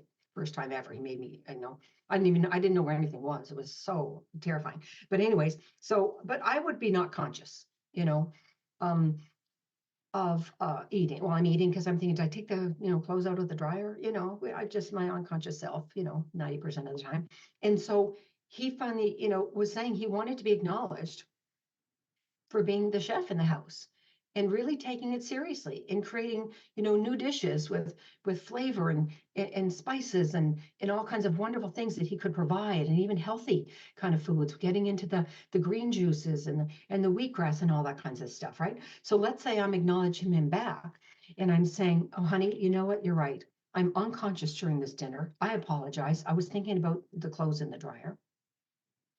And I want to thank you and I want to acknowledge you for making this amazing dinner tonight and every night, for the last 20 years or longer. And, and that how many wives or partners get to have that, where the thing they don't have to worry about on a daily basis is having a beautiful dinner because somebody's created it for them and in a beautiful way. He even does the plating in a beautiful way. And I thank you for that. And I realize now that it's, given life doesn't occur in a vacuum, right? I realize now that, that you're like this in every way. I'm probably one of the most spoiled wives on planet Earth, and I never acknowledge you. And I love you for doing that. I love you for being conscious enough. When you heard what Gail, the kind of music she liked, my oldest sister, you went out and bought 20 CDs for her from that artist, those kinds of artists in that jazz world. And nobody does that. Nobody listens like you do. So here, that's why I'm doing this, the commitment in the background. I realize now that you're somebody who's so committed to contributing to people's lives. And I've overlooked that, and I apologize, and I won't do that again. And if I do, please call me on it. Okay, is that a little more clear? Got it. Good. Everybody's good with this one now? Got it. It's one of the most important exercises you can do, and I recommend you do it like at least once a month. Pick somebody, you'll feel more complete and more authentic and more inspired than you can even imagine. It's so powerful. So powerful. And do you say this to them or do Yes, you? yes, because they're going to have you, Annette's going to have you, Lauren, be her, I don't know, whoever, her old boss or her husband, for example. But like and not in like- real life, like. yes, yeah, real life, yeah. Yeah. I Yeah. think she's asking if we tell the person that we're talking about specifically. Yeah. So then, Lauren, let's say it's me. Let's say it's you're James, and I didn't get to, to do it to James yet. Let's say I'm just practicing, like I've never said anything, but I just realized, that's who I want to, acknowledge. And I tell you that stuff that maybe I'm focusing on the negative stuff, but now I want to be acknowledged because I want to acknowledge him. So you're James. So then I would acknowledge you for that. Or, first I might tell you, yeah, that's enough. I don't want to get too complicated in it. No, Yeah, she yeah. meant like No, actually that's not talking the to. question. Yeah, no. Oh. She was like, so say if I need acknowledgement from a friend, actually talking to that friend, not partners. That's what she's asking, right, Lauren? Yeah, Right. Oh, like yeah. I mean, yeah, if you're not getting, with Jim, he wasn't a partner on this call. Like, he just asked me at dinner one night, to acknowledge him for making dinner. And then I shared with you or Annette who wanted, how do you do the commitment in the background? I acknowledged him. So if there's people, Lauren, that you want to have acknowledgement from, ask them. And just say, to your husband, whatever, or whatever, your son or whatever it happens to be, you can request that. Like Jim had to request it of me because I was unconscious. But all I'm saying on this one, when you partner up, you will be that person, because that person may be an old boss that you don't want to talk to. Maybe that person's not alive, or maybe you want to practice, or maybe you're never going to tell that person, but at least you're being complete in it because you've shared it with Annette. Suzanne, can I just do a quick exercise with you? You are my ex-husband, Greg, and I want you to acknowledge me for letting you live in my home and rent a room to co-parent our child. Yes, and can I have the commitment in the background now? The commitment in the background that I want is, well, that I love him and that I'm Yeah. trying to have a peaceful home. And I do wish we could get back together, but he's just still like No, crying over the divorce from 4 years ago. no, Okay. no, I don't know. Jesus. No, that I didn't mean to get that amazing? deep. I just want to do an example, so Yeah, show them an no, but example. that's You, fascinating. that you are Greg, super my good. ex. Super good. You just human there for a minute. We're just trying to knock the human shit out of you here for a bit. Get that identity out of the way. Get into The commitment. story. Okay. Yeah, the story. Okay. So I really want to thank you for all the traveling. What was the first part? Traveling that No, you no, know. no. I want you to Sorry. acknowledge me for letting you live in my home as my ex-husband, renting a Oh, room to acknowledge co-parent you. our child. Oh, I I want you, apologize. as my ex-husband, to acknowledge me. I want to show them what you're I hear. trying to get us to do. Okay. I apologize. I thought you were I thought you were talking to him, but you're requesting him to acknowledge you. That's fine then. Just that's No, it. but I That's what want, you said. this is the exercise. You're going to have us pair together, right? And so like I ask you to be my Mhm. ex-husband and to acknowledge Oh, me. I'm sorry. I thought you were just practicing what you were going to say. I got it. No. Okay. And so yes, so April, I acknowledge you for letting me do this, first of all, for letting me live in your house. I mean, here we are, divorced, and I'm getting to spend so much more time with my son, who I love, and that you're letting me do that. And I just appreciate it. And to me, what that says about you is you're somebody who's open to anything, even if it's hurtful. My God, I hurt you, April. I hurt you so many times when we were married. Physically too, I did, and some violence occurred, and I don't know how you can forgive me, but you did. I'm gonna cry. So sorry. So I just want to thank you for being that kind of person, that you would let me come and live here, knowing the amount of hurt that I caused you in your heart. And I'm sure it even reflected on my son, and how you were able to even live with him and bring him up in those early years, and that you forgave me and let me live in your home. I can't tell you what that means to me. It means everything. And it means the kind of person that you are is somebody who will not stop until you know that that other person is empowered. And all I've ever been was disempowered, and that you allowed me to be empowered. And that's who you are for people everywhere. I mean, you are amazing, April. And I love you. Oh, wow. Thank you so much. That was amazing. And that's the example I wanted everyone to see, but my God, now I'm crying. Thank you. Okay, got it. Did that make it quite clear, everybody? I'm exhausted. Yeah. But I mean, literally, I don't think I've ever not cried, right? Doing this class, I mean, because it's, once you start to get into the commitment in the background, it's amazing what you start to see in people. Everybody's got it clear now, right? We can move on. You got it? Okay. Thank you. God, it's important. Oh, I mean, we should be doing this exercise way more often.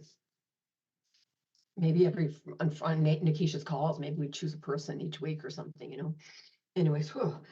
Okay, so ask for acknowledgement, request it, set yourself and others up for it. Tell people it's your birthday. Give your boss, agent, partner a list of your accomplishments. So once again, I just want you to get into that whole world and feeling of accomplishment. It's wonderful. And it's completion, for God's sakes. It's all part of completion. Okay. Okay, so I invite you to use this past hour and a half. We're going to be late, guys. And the rest for the rest of the year, to genuinely acknowledge people in your life for the gift that they are I'm sorry. Oh, I'm sorry, I'm still in April's conversation. Invite you to use today and the rest of this year to genuinely acknowledge people in your life for the gift that they are to you. This one practice can do more to give you the experience of completion and well-being than just about anything else we've done so far.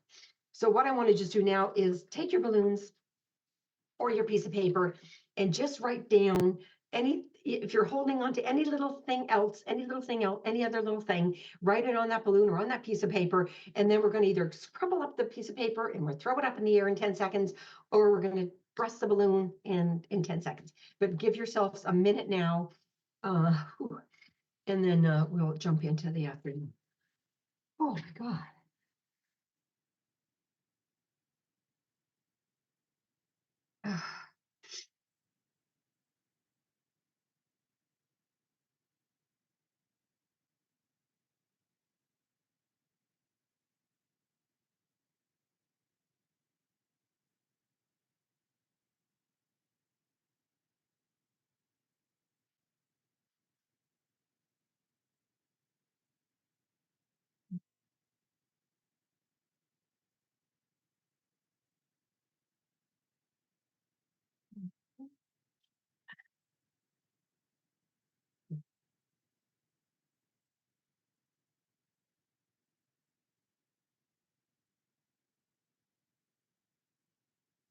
Oh, got it.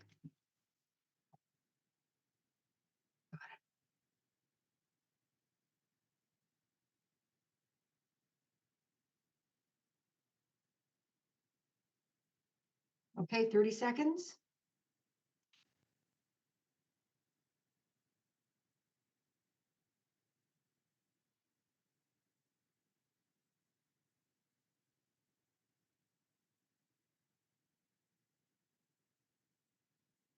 Oh, April's got her balloon there. I mean, sorry, Nikisha has her balloon. And April's got paper. Anybody else have balloons or paper? Okay, good. 10 seconds. Okay, let's wrap it up. And then we'll move into the next thing.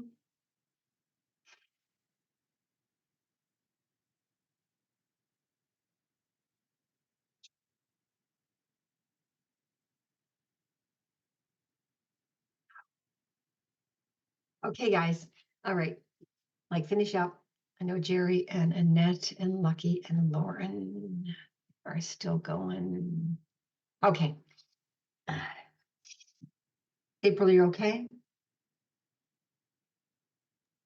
Oh my God, you're not supposed to cry. It's not good for you. You making me bawl. Oh my gosh. Okay. All right. So let's either take your balloon or your, get ready with your pin with your balloon or your piece of paper, scrimple it all up in a little tiny little ball. Okay. Now I'm going to count to 10 and then we can throw it up in the air. So 10, 9, 8, 7, 6, 5, 4, 3, 2, 1. Yay! Your base of balloon, break the balloons, throw it up in the air. Okay. That's great. Okay, good. So I am going to declare 2023 complete. Let me just see. And I want you guys to say it with me. Okay. Okay. Let me take off your what do you call it? The mute thing. All right. Okay. I'm going to say, so I'm going to declare the year 2023 to be complete. All right. So let's all say it together. I now declare I now declare the year 2023 The the year year 2023 to be complete. to be complete. Complete. Yep. Okay, cool. Poor Nikisha, you didn't get the blood. It won't break. Okay. Not a good sign, Nikisha. It's fine. Still holding on to something, that girl. Okay. Now let's move into where were we? The afternoon section, which is where? Here. Yeah, I found it. Oh, that was fun. Ooh, that was hard this morning, but good, really good. Okay, so 2024 future. Okay, so why do we bother to complete the past? So we can take it out of our future and put it in the past where it belongs. Okay, otherwise we carry it like garbage bags for the next 80 years. We've got garbage bag after garbage bag every year. Pile it on. Our life is given by the future we're living into. So that's why we have to complete the past, because we want to live being guided by the future. self. And I've shared that many, many times before, right? I think even on Friday's call, we talked about content versus context. You know, once you move out of identity, you could see Jerry moving out of identity in in the other exercise we did, but it's amazing. Jim and I did our 35-year plan when we first got married. Where were we 35 years from now?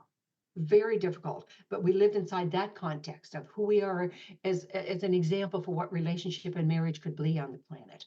What an example for partnership, an example for supporting each other, for honoring each other, you know, like all that stuff. That's who we were. So we never ever got concerned about who squeezed the toothpaste the wrong way. You know what I mean? Because that's the content of life. We never went there. Talk to people who are married for a long period of time. They don't live in that world. They live in the context of that. What's the marriage, you know, signify? So very important that we live into the future. That's why creating the 5-year plans, 25-year plans, all that stuff is so important, because it gives us who we are today. Where most of us live from, oh, well, I did that last year. I only got 10 auditions last year. So maybe this year I hope I can do 11. I hope. Got it? Not very powerful place to stand. Live from the future. I'm an Academy Award actress, you know, in that future. So who do I need to be today? That impacts who I am today. That's a molecule shift in my body, if I'm speaking that, right? Versus I only had 10 auditions last year, guys. I'm so fucked. Okay. Our life is given by the future we're living into. Why it looks the other way is because we have the past in our future. Our future is usually about fixing, changing, improving, perpetuating the past, incomplete with our past. The life that you have right now is shaped by the future you've got. The future that you're living into will determine what your moment to moment, day by day life is like. Probably one of the best sentences of the whole year. I'm going to say it again. The future that you're living into will determine what your moment to moment, day by day life is like. Okay? As opposed to the past. Like, let's use Lauren's story again. Like, if she takes that story and brings that into the 2024, it's not even going to be as bad as 2023. It's probably going to be worse. But if she's creating 25 years from now, 35 years from now, 5 years from now, 10 years from now, who she is in the industry, what she's accomplished in the industry, gives her a whole different way to be today. Different actions, different speaking. It's kind of like sometimes when I'm working with actors and writers and they don't take responsibility for their own projects and their own getting out there in the world, like in Flash Forward. The minute that I told them they were the president and CEO of their company, not just I'm some little actor or some little writer, and you are the president and CEO, you're no different from any other business trying to launch their business. My God, their language changed. Their shoulders went back. I mean, it's shocking. You know, it truly is a molecule shift. I'm not kidding in the science part of it, right? Okay, so my commitment now, guys, though, is that my concern and my commitment is that you've already filled up 2024. Okay, still standing in the past a little bit. So let's just do a couple of quick exercises, very quick, just so we can really complete, because I promise you think you're ready to move into 2024, but you already kind of know how it's going to be. On your paper, what are you hoping for? Is there anything you're hoping for? Well, no, there is. What are you hoping for? And we're just going to truly take 5 minutes, so maybe 40 seconds each for each question. Got it. And then we got 2 exercises. Yeah. Okay, good. What are you hoping for? 2024. What are you hoping for? Not what you're generating. What are you hoping will happen?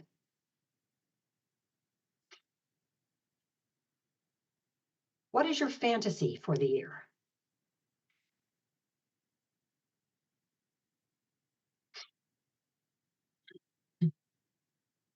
What should happen? Kind of hoping, fantasy, should, pretty much quite similar. What should happen?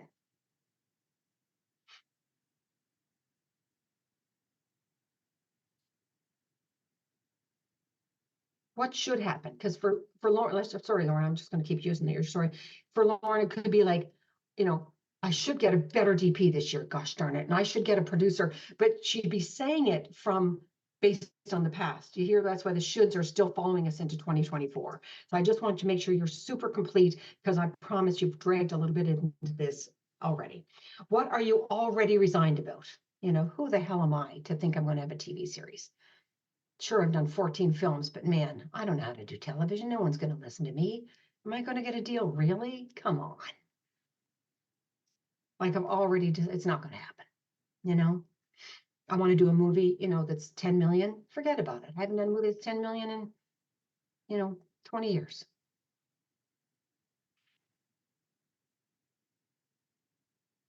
Like where you've already thrown in the towel. What are you attaching? Sorry, what are you attached to having happen? This has to happen this year, guys. I have to. I have to make that movie. I have to. It's embarrassing. I've had the option for 3 years. I have to make that. I have to. Like, where's the cat on the screen door popping up for you? It's got to happen. God damn it. It's got to happen.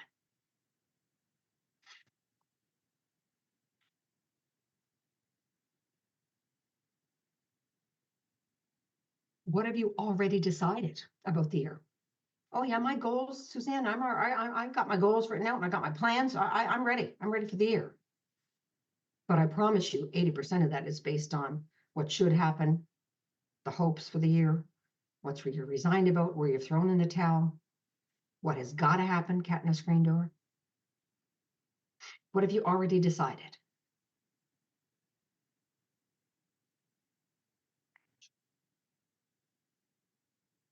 And what else is your year already filled up with? Oh, I am very good and guilty on that one. Oh my God. That was good. It's like Barbara. That was a good one. Like with Barbara, that was a good lesson for all of us when she was sharing how she really got that technology was not her thing. So I'm going to pay somebody to do it. I wasted time and money on technology, she told us earlier.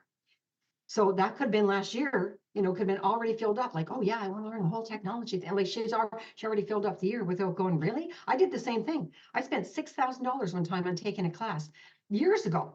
That'd be like 10,000 today. And I realized I don't even want to know how to do all those words that you need to do to keep your pages, this and your numbers up and all this shit. I could have taken that 6,000 and paid somebody over 2 years to do that, for God's sakes. So what you've already filled it up with. Okay, so we don't even need to talk about it now. I just wanted you to do that exercise just so you can see how you know, still have some of that already planned for 24 before we've even, you know, moved into 24. So, okay, where it does not belong in our future, everything, you know, that you've written down. So now, what future do you have? You have nothing. You're standing on nothing, no future, wide open canvas, not a canvas that's already painted and you're trying to paint over it, trying to fix it, trying to change it. No, there is nothing on that canvas. It's scary, it's high risk, but the possibilities are endless. What's possible now is to create a future from nothing, to design who you are and who you need to be and what your life is going to be about this year. Risk standing on nothing. You're standing on nothing, like the abyss. Picture standing on the abyss. There is nothing there but darkness underneath, where you have the opportunity to create this whole giant new planet for yourself. Okay, so the first exercise in that one is legacy. Obviously, we're not going to take time to go over the whole thing, but I would like one person to share, you know, what is the legacy? And once again, guys, when you do this part of it, you know, because April just sent it to you, I'm not April, Nikisha sent it to you last night. It's for you to do, obviously, you know, today and tomorrow and the next day. But then when you're on with your committed listener, please go through these exercises with them, okay? All the afternoon stuff that we're doing right now, okay? But I'd like to hear from somebody just to inspire us right now is what is the legacy that you would like to leave? Not thinking about it too much, just given who you are, what is that legacy that you would like to leave?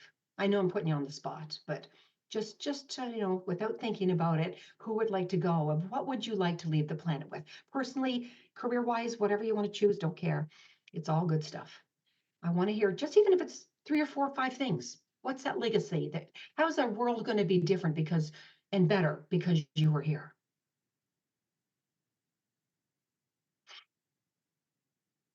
Where is it? Legacy. Yeah, You're creating it, yeah, so you're going to create the future. What do you want to have contributed to in this planet? Did your life matter? And if so, how? In any area that you want to create, what you will say, it will impact your life now, like I talked about before. But I want to hear from one of you guys. Don't be Um, scared. Don't be scared. Anybody wants? If Who is it? I'll go if Anybody nobody, want to go? I mean, I can go, Yeah, but go somebody ahead. else can go if they want. Yeah. Yes, Anybody? Yeah, no, I think, yeah, go. Everybody's shared a bit. So yeah, go ahead. okay. Go ahead. That Laura. I made a film that combined the experiences of immigrants in America, and it was funny. Okay, I'm gonna do it. Hold on. I'm gonna do it differently. Okay. This is because this is a legacy. So it's 35 years from now, Oh, right? In okay. fact, I'm not even gonna let me change it then. Okay. I'm gonna have it's gonna be you, Lauren, but you're gonna have your best friend or your husband or whatever. There's a major award thing for you at the DGA, many years into the future.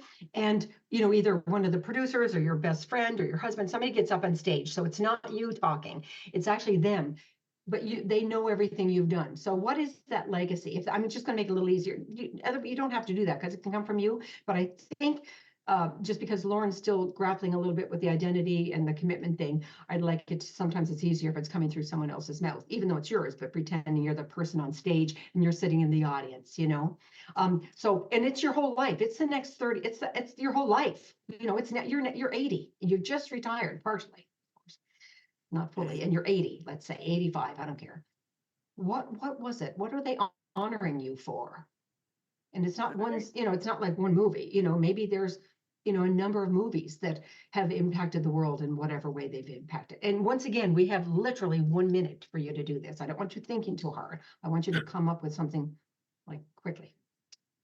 Yeah, she broke through and made films in her 60s, and she took an idea of one of her biggest hit was an idea of a drug dealing grandma who does it what you would consider a terrible thing, but made it all about love and helping others and finding your own community. And that's what she did. She helped filmmakers find their community. Oh, that's wonderful. Wonderful. Yeah. Okay. I'm just going to say a tiny little bit different, getting specifically into that one film and mentioning drugs and stuff like that. Just say that she shone a light on diversity. She shone a light. She shone that's who she was. That's what Lauren was in her career and is still, because she refuses to retire. She is somebody who chooses projects that literally that literally welcomes diversity, with not, South Korea and black and white and yellow and whatever, she embraces everybody. She inspires everybody. And what we all got from that was the importance of community. And that's who she is. Not by shining that light and impacting the world, that we can all live together and all love each other and welcome each other into our lives and appreciate the diversity and appreciate what everyone else has to offer. What she created was knowing our community. And that's what she brought to the world. That's what she brought to the party in the entertainment industry. She inspired others as producers and all the rest of us in this industry into shaping the world, into realizing the communities, all of our communities, and all of those communities actually can meld together, because that's what she was all about, is shining a light on diversity. And we're all one. And we thank her for that. Just a little bit, I don't want to use the word softer, but not softer, but a little more all-inclusive kind of thing, as the bigger light. It's very interesting. Like I told you guys one time before, when Jim and I had part of our homework in Philly or Nova Scotia, can't remember where, Nova Scotia, we're trying to do the 35-year plan. Not plan, I'm sorry, 35 years from now, who are we in our marriage and various things, and then 25 to 15. We couldn't do it. We had to hire a guy from Montreal who was expensive, a coach. We hired a Montreal coach, like $200 for that hour back then, we couldn't even think the thoughts of who we could possibly be. and how magnificent. I was somebody who thought I was, generous, and I gave $10 a year to the Cancer Society. You know what I mean? Where in 35 years now, I'm someone who could give, $200,000 a year to the cancers. And I'm somebody who had cancer already twice at that time.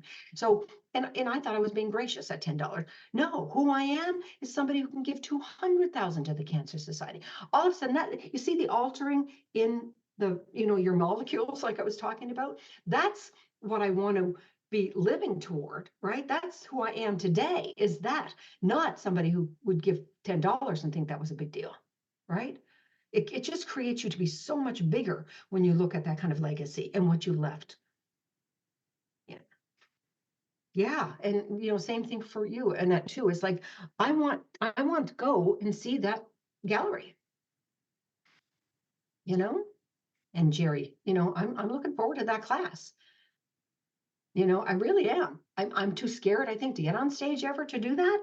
But I think I've learned a lot from how do you do that,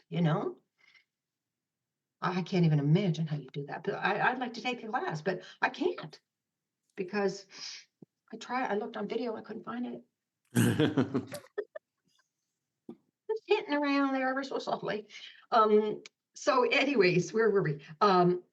Okay, so you got that? Everybody got the importance of that first little exercise in your book, and you're going to be sharing these with each other as committed listeners as we go through. So also I think the next thing in the book was in your book. I don't have it in front of me, but I think it was like, I don't know if it was 10 years or 5 years or whatever. Ordinarily, what you would want to do is, your legacy, then 25 years, 15, 10, 5, and 1. But I think in the Launching the Future, when we shortened it, it was 5 years. So I just want to take 30 seconds for you to write down, where are you in 5 years? What would fulfill you in 5 years? What excites you in 5 years? And you're not stuck with any of this. I just want you to get a little whiffed. Obviously, I'd love to do 25 years, but just to put yourself out there a little bit so there's no identity. The farther out you go, there is no identity. There's no Jerry like we talked about before. Got it? Okay. There's no Lauren. There's no identity. It's just give me a few, write down a few. Where do you see yourself in 5 years? It just gets me really super excited, guys, honestly. Like my fear in starting a television series, that fear just went away just by me reading that sentence. I swear to God. Like 5 years from now? Yeah, hell, I've got 3 freaking TV series 5 years from now. I'm bragging about it. Like I didn't even get scared. Whereas when I mentioned to you earlier, I was like, my heart was palpitating when I mentioned television. Isn't that fun? That's so fun. The more complete I am, the more feeling good I am about the excitement of the future. What fulfills you? What excites you? You're not stuck with this. Just a little whiff of the future. It's all I want. And then we'll move into our theme. Okay. Everybody got a chance to write down a couple of things? Okay. Take 30 seconds more. I am super excited. Oh my God. Oh, okay. Yeah. I wish we had time to pair share. I'd love to. Okay. Okay, 30 seconds, and then I'm going to move into, hold on, and then I'm going to have to pee at some point, I swear to God. All right, can I continue? Okay, all right, even if you got 2 or 3 things written down, I just want you to do it just to flex the muscle of the future. Now, what I'd love for you to do in pairs, in your committed listening conversations over the next 2 weeks, is to maybe do a 35 or a 25 year or whatever, I mean, the Japanese, when they do it, the businesses, they do 400 years in the future. Hell, they're not even on planet Earth anymore. And they do 400 years. Here's where our business is going to be 400 years from now. Can you imagine? There is no identity. There's nothing there except commitment. It's amazing, these exercises, amazing.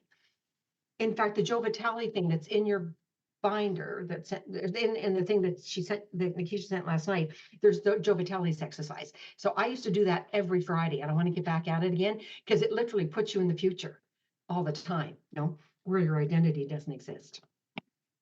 Don't forget, your identity has 95% negative thoughts on a daily basis. So it's work to keep positive, but if you're standing in the future, it's so much easier. It's almost effortless. I promise. I promise. Okay, so theme, we're going to do our theme. My God, I love this part too. They're gonna kill me, but I already did mine. I know we're like supposed to wait till we're completely complete, but I couldn't help it. I started working on mine. I was inspired and I did it, and I still am standing by it. Even now, after I feel complete, I'm standing by it. So I want you to, we're gonna look at theme. Everybody knows how to do the theme, okay? You know it's not about fixing anything. In some examples, the year of freedom, the year of trailblazing, the year of partnership, wild abandon, fun, lightness of being present, being a yes, peace, tranquility, and forgiveness with somebody's, effortless abundance, surrender, self-love, party girl. Remember that was Laura Brennan's years ago, party girl, changed her entire life. Expansion, that was mine last year. Wow. The first 3 months were nothing like I've ever experienced in life. Unbelievable last year when I came up with that theme. It impacted everything. It may look like this is not you. I don't want it to be fixing. Reggie the other day told me his theme because he couldn't do the class. And it was determined. I said, Reggie, determined sounds like freaking work. You know, it sounds like the rest of all your past, you haven't been determined. And now you're determined, and it sounds like struggle to me. That's not a fun word. I would never choose that word. But he wouldn't listen. He's still going with it. To me, it's going to be a year of struggle as far as I'm concerned, you know. So anyway, so, you know, it may not be you. You may go, what, Suzanne?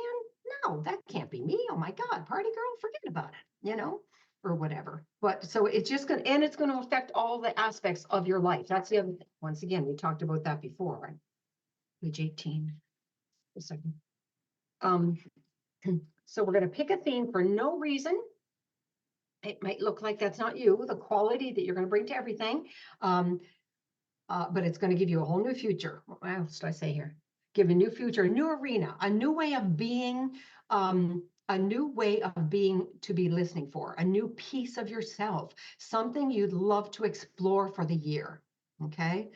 Anything else? And I told you guys a story about Jim and I in the past, how when we did the fun and adventure for the Flash Forward 2000, because we were getting good at sitting on the couch watching movies. We were brilliant at it. In fact, I think we won the Academy Award for, you know, inertia. This, yeah, or the Olympics, you know, for inertia, the ability to, well, sit on the couch and not stop. And we finally came up with fun and adventure that year. It changed our lives forever, forever. Forever. We started doing we couldn't afford to take vacations, so we did weekend vacations. Instead of booking the hotel room at the conference in San Diego that Jim had to go to, we rented a ship, 150-foot boat, sailboat. It was actually cheaper than the hotel for that conference. And we had a ball. And because we saved the money on the hotel, we rented a captain for 3 hours who took us out all around the San Diego harbor. You know, I was somebody who never won anything. I won the screwdriver set on the train when I was 12, going to New York. Going to Montreal for my surgeries, and I gave it to my dad for Christmas. Little mini screwdriver set. Very proud of it. I was, and that's it. I'm just somebody who doesn't win. You know, I go to bingos, forget about it. You know, I feel like, okay, I'm contributing to the church, whatever. You know, that's it. It's my contribution. Or I would just look at it like that. I'm not going to win anything. Just like the Boys and Girls Club, I do 100 every summer. I'm home. I know I'm not going to win whatever prize they're getting. I've already resigned myself to the fact, right? But with fun and adventure, my brain didn't even go there. I forgot to go there. So we go to Vegas and we take our $20 to try to get rid of it. That was in the days of the one-armed bandit. I got to $2.50. So how many quarters? 10 quarters. And the arm wouldn't come down. And it said, call the attendant. So I thought I was going to run away because I thought I broke it and I didn't want to pay for the machine. And then the woman and Jim said, no, we can't run away. You know, you broke the machine. We have to be honest here. So the woman comes over and I said, I'm sorry I broke your machine and I don't know what to do. And she said, no, my darling, you just won $1,250. And while she was doing the tax form, Jim put he put 2 quarters, not his next 2 quarters in, he hit $3 and he got 250. So we have $1,500 between the two of us to spend that weekend in Vegas. 500 paid for all the expenses, and we took 1,000 and went out to dinner. And of that 1,000, we were able to spend $930 on dinner, which we've never done. We'd be worried about spending $30 on dinner. But it was the kind of thing where, you know, and we bought tickets to an opera. Now, we didn't like it. We left at halftime, but at least we tried. You know what I mean? We went to the Falcon Theater, the other theater, the open theater down across from the Bowl, the Hollywood Bowl. We bought 12 tickets to things we'd never done before. So we just kept playing and playing and playing. The Four Seasons was having cooking courses for $60 a month, which included your food and nonstop wine. We did that for 2 years. We loved it so much. So, you know, we just took on fun and adventure, and it's never stopped. Seriously, you know. So what is it for you? What would that theme? And I want to hear everybody's, by the way, right now. I've been talking enough to give you guys some time, so I want to hear everybody's, and then we've got one more exercise to go. Oh, is that it? Oh, I'm ready. I knew mine too, Suzanne. I Okay. set mine earlier in the Okay, go ahead. it's the year of magic. And not Yes, magic yes. like it's magic like the energy of actual magic as in science, as in magic is science we don't understand yet magic. Like, I don't care how out there it is. I want magic. Magic. So I'm aligning with that Yeah, every day. And I since love it. since we talked about this last year of like clear the year out, I did that every single morning for like at least 6 months last year. Every morning I'm like, okay, I let go of any assumptions. I just let go of the Wow. today, this week, the rest of this week, the rest of this year, and the rest of my life. I let the Wow. best come in and I roll with it. And Yeah. so Yeah, you're good. You're Mhm. good. When you're determined to do something, you do it. You're good. You really are. I mean, you're an inspiration. That's why we love having you on Friday mornings. So magic. I'm going with that. I Magic. love it. Okay. I'd Mine. like to add, Yes, that I'm yes. a member of the Magic Castle. I Yes. used to perform there. And anyone on this call, if you'd like to go, and so if that's part of your theme this year, just put your name and email address in the chat, full name, email address, and I'll send you all guest passes. And you can hit me up for that if you need it. So if you Yes. What is you it? just The put your Magic name. Castle. Oh, you don't know what the Magic Castle Oh, is? it's amazing. Who Oh, is Lucky plus it's Charms? What's your name, by the way? beautiful. No, that's Lucky. my name. It That's is. my really? name. Yeah. That's my Really? real She's name. all- Yes. Yeah. She's Oh, I over in don't know you, Austin but right anyway. now, Jerry. Yeah, she's in Austin at the moment, though. But yeah. Oh, nice to meet you. Well, if you're in LA, it's a private club, a castle on a hill that's Amazing. been there for 100 years, and you go there to see magicians perform. So if you're in LA, let me know. But it's happy to make anyone's year more magical Yeah. this year. Oh, it's beautiful. Plus, it's Make sure to beautiful. I put went for your lunch. full name. Beautiful. Ariane Johnson, I have Nikisha, I have your name. All right, actually, I don't need your name. I'll just send it to you guys. Okay, got it. Well, Nikisha's going to send you guys the 12, the 14 people. I know there's 4 missing or whatever, or 5, but okay, cool. I love it. And mine is slow and easy. Mm. It's been amazing. Of course, what happened at the beginning of the year is everything just started popping like popcorn. And I kept saying, okay, good. You don't have to make a decision. Slow down. It's going to be easy. Life's easy. Like it's been, and I went and bought a little turtle. I don't have him here today, but I bought and they showed up everywhere. I mean, they showed up before I did my theme. And then since my theme, all I see are turtles, of course, right? So I love my theme, slow and easy. I've never had it before. Before it would be, speed, full throttle ahead. So who else? Yeah. Lauren. So mine was fun, but I think I'm gonna add the Ooh. fun and adventure. Oh, I'm gonna cool. add adventure to it too. Yeah, it's So- fun. And then get your day timers out and then start saying, okay, with my theme, let me see what do I need to add to, like what can I add to that that's going to be so much fun, that's going to make that fun and adventure even, like physically happen. You know what I mean? Because then it's something that can happen because you've created it as a theme, Mhm. like Jim and I never, ever, ever would have thought to get tickets to the bowl. It's like, or book a ship instead of a hotel. Like, but we were able to think those things where we never would have thought them because that was our theme. So it's great. I love that you're taking that on. Who else? I want everybody's. I'll share Whatever you- mine. Okay. Mine is everything's an opportunity because I think, like we were talking about, just viewing things, changing how you view things Yeah. can create a new opportunity and a new way to approach. And you don't even need the word everything is because just saying opportunity opens it up. But if it feels good, if it goes clunk, keep it. Everything's an opportunity. If you want to keep that, that's great. But however it's going to go clunk for you is the best thing. Okay, who's next? I want to hear every single person. You can't hide because I can actually see you. Okay, mine is bright colors. Okay. I mean, I love the party girl. I love Yep. the fun and adventure, but for me, like if I just Yep. say bright colors, that sort of encompasses it. Yeah. I like that.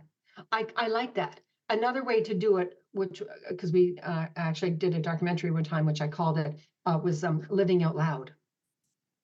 Okay, also, okay, out which is loud. kind of fun too, because I think that's what you're saying is that you're going to be showing up. You're going to be Yeah, more than yeah, showing up. You're going to be well- on display in a way, you know? right. I did have year of, Right. I did originally have year of speaking up and getting help, but that seemed sort of like fixing. Ah, Jesus, That seemed like yeah, fixing. Oh, That seemed shoot like me fixing. now. I know, okay, sorry. Yeah. But that's, Another word that comes to me is vibrancy or technicolor. Oh, Technicolor. And I mean, bright colors are great, but yeah, vibrancy. Oh, I like vibrancy too, Jerry. Yeah. So just, yeah, and that's the other thing too. You can even call everybody if you want and just say, here's, it didn't go clunk on Sunday, but this time it goes clunk. What do you think, guys? Or whatever, you can do that for all of us. But if you want to stay with bright colors, it's fine. We just wanted to throw in little things that make it more exciting or more vivid or whatever. But you're welcome to do what's going to go clunk for you. It's got to go clunk. Okay, good. Who else? We got 10 minutes. and I'll we go have 2 more next. exercises. Yeah. Also mine, well, actually, so before the class, I thought it was going to be light and bright, and partly because rainbows have been showing up for me. And so I also wanted to like encompass like always being the rainbow for people. Yeah. Like, so that's what I had thought before. But then Wow. now when you were listing off different ones, one that also sounded really good was divine effortless abundance, because I also want that. And it sounded really nice. Effortless abundance it's great. It is great because you'll start catching yourself too, on what the opposite of that is, and you'll quickly be able to flip it. You'll be able to pivot in a heartbeat with something like that. Effortless abundance. I'd love that one. That's great. Who didn't go? Oh, Barbara. Oh my God, Barbara, you probably got a good one. I know you do. Oh, not necessarily, because I'm Oh. like, I'm going, it could be the year of identity shift for me. Identity shift. I would go a little bit bigger than that because that sounds like a fix to me. Yeah. The it word fix could came to be mind. Yeah. Year of quick change. New beginnings, reinvention. I Change. would not say reinvention. That's going to be a lot, but Yeah. new beginnings. Yeah. Barbara, when I Yeah. hear that, I hear endless possibilities. With the year of quick change, or with Well, the when I hear identity shift, I hear endless possibilities, like endless possibility, infinite possibilities. I don't know. Infinite is Yeah. good too. I hear The thing that comes up for me transformation. is do it now, be here now, and another one is just open. It's just Ooh. open. Very Open is good too. And open. Yeah, more action oriented than fixing, and then evolution too. It's it's like who are you going to be? Like Yeah. It sounds like a expansion, butterfly. evolution. I love that. Yeah. Ooh, Yeah. the butterfly. It's Infinity. Transformation, like transformation. yeah. Anyways, think about it a It's little bit more. letting go of what I know in a big way. Yeah, and that's what I mean. Because what you said initially was not big enough, given who you are, because we know Yeah. you. So it's right? like go big is a possibility. Yeah. I'm finding that, Nope. since I signed the contract with Katie on the Yeah. reality TV show, I'm shrinking. I can Yes. feel the paradigms going, ooh. Oh, totally. That's human beingness. Literally, Absolutely. it totally is. The Yeah. thrownness is unbelievable. 99% is thrownness. It's back. Please put me back into safety. Please That's give me my right. comfort again. My blankie. Please get me my blankie. Yeah. Like that. Yeah. So Okay. I think I that's just why remind it's gotta be- myself open, to stay open. Yeah, I kind of like open. That sounds great. Just kinda does. There's a Japanese word called shoshin, and it's the concept of the beginner mind. Yeah, I It's love kind that. of- Yeah. Yes, I Yeah, don't- yeah. That's really the identity shift too, right? In the beginner's Yeah. mind. Yeah.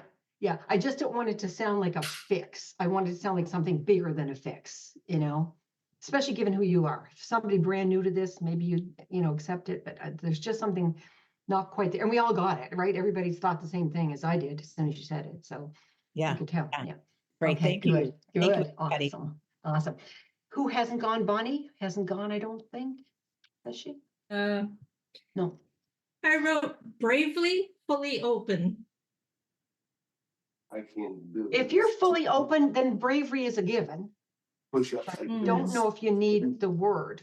Because if it's, I'm hearing some more, if it's fully open, I don't think bravery is that. I mean, that's massive courage, and maybe it's courage too. I don't know. But who else said something? Somebody, Jerry, did you? Or I heard a voice and I didn't know where it was coming from. I was saying courage. Yeah. Mhm. Courageous, unstoppable. And Bonnie, courage is you feel that fear that you have and you do it Mhm. no matter what. You do it No matter through that. what. You don't True. have to get rid of the fear. The fear can be excitement, but there can be a lot of things in your body. You Yeah. still take action through the fear. That's Yeah. courage. Mm. That's the literal definition. Wow. I like Mm. that. I like that. And Bonnie, you could, if it goes clunk for you, your first one, keep it. We just want to throw things out that I'm just trying to be careful that we're not trying to. Courageous is good. Yeah. Say it again? Courageous, that's good. Courageous, yeah. Maybe it could even be outrageous too. Oh, outrageous. Ooh, That's a either fun one. outrageous or Outrageous. courageous and outrageous. Yeah, I took outrageous on 1 year. Outrageously courageous or something. I love that, Bonnie. Outrageously love it. courageous. Ooh, That's so yeah. perfect. That's kind of fun. And that way it puts the fun into it too, doesn't it? Outrageous. Yeah. Very cool. That I did that 1 year, it changed my entire life. Oh my God. I was somebody who was scared to even go up to That's somebody perfect. and introduce myself. And it was like when my theme was outrageous, I didn't even have a fear. I was just going up to anybody and introducing myself. Amazing I wasn't arrested during Wow. the year. Anyways, yeah, so that's great. Did everybody went then, right? Mine is, I haven't gone yet. Oh.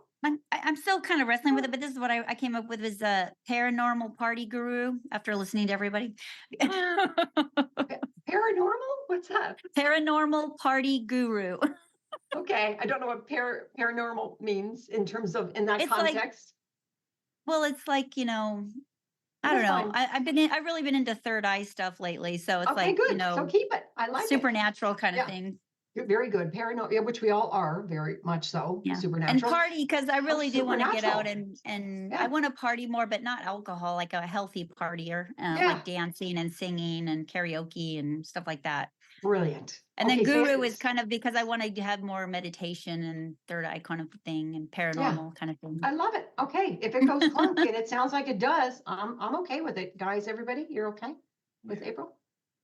Okay, got it. Unless Okay, you have good. any other way to make it sound better. Paranormal party guru. I mean, I I didn't kinda want to say like it. girl. I don't know. the idea, Girl, yeah. the idea of connectedness is sort of encapsulates some of that stuff. You know what I mean? You're connected to your community, connected to your soul, connected to your intuition. I don't know. It's kind of also connected to what you're talking about. Yeah. Yeah. Yeah, whatever goes clunk for you, April. I kind of got it when you were saying it. I kind of did. So if you wanted to finesse it with somebody afterwards, fine. But it sounds like it worked for you. I don't know if the guru thing, you were having an issue with that. You want to just make it like Laura Brennan's, where it was party girl, and this was the paranormal party Yeah, girl. I or felt whatever. like That's kind of girl fun is too. like, Or fun. I feel like I've been a girl my whole life and I'm like Yeah. middle aged now. And I'm like, I could say mom, but I'm also mom a lot. No, So I'm kind of like, yeah. guru kind of speaks to me a little Okay. differently, Good. There, Then go with go with that. transcendence. Is there transcendence in that? Well, I'm not a guru, but I would love to be a guru, someday. Like I aspire to learn more and Oh. someday be that kind of a thing. That's So it good. kind And of speaks to me for bringing in something new to myself. And not just yourself, but what I got from the word guru was also you're going to take all that and be an example to other people on how to play. In a Yeah, I supernatural want way. to. I want to make more friends and have more okay, people good. in my life, Yeah. and Well- spread pearls that in a way that they're taken in and not dismissed, but like somebody that people will listen to. Yeah, I love it. Okay, good. And it was Jerry, you went, right? Or did Yeah, you? no, mine is Oh. 20. Mine is the year of play and friendship. Play and friendship. I love it. Play and friendship. Very good. Very, very good. I love it. So everybody got to go. This is so cool. Nikisha, did you go? You're Barbie this year. I love it. That's kind of says it all. And I'm wearing pink just to honor your theme. And pink, and pink lipstick. Okay. This is That's great. All right, thanks everybody. Now that took a lot more time, but I'm because, and here's the thing, I thought, oh, it's going to go by in an hour, we'll be done. And then I realized with fewer people, you want everybody to share. So we are late and I apologize. So just give me 10 minutes. Because it's 11 o'clock now when we're supposed to be ending right now. So the 1 year goal would be what's next in your book that Nikisha sent off to you last night. So the 1 year goal, if we could just take 1 minute on page, sorry, I don't have the page. Yes, I do. I have it right in front of me. And just maybe write down what that, I know you guys probably work, have a lot of ideas for your goals anyway. And ordinarily we'd be writing in maybe 4 or 5 goals and then doing our milestones, which we don't have time to do. But when you do it over the next few days and you're on the phone with the committed listener, please do this exercise as well. So I would like you to at least now just take 1 minute and look at what would be at least one of those 1-year goals. If you have time to do a couple more, let's take 1 minute because I'd like to do mine too, actually. So with 1 minute, what do I want? Okay, it's now, where are we? So it's now, let's say the end of December, guys, okay? It's December 31st. We're all at a New Year's Eve party together and we're sharing, the very goal we wrote down right now, at least one of them, we're sharing the accomplishment of that and how exciting that was to complete that movie or whatever that was, Wow.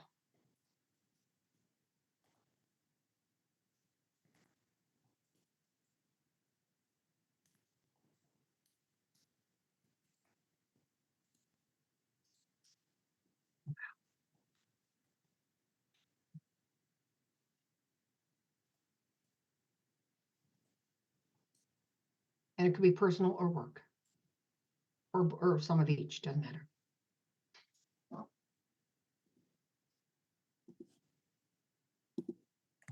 Crap.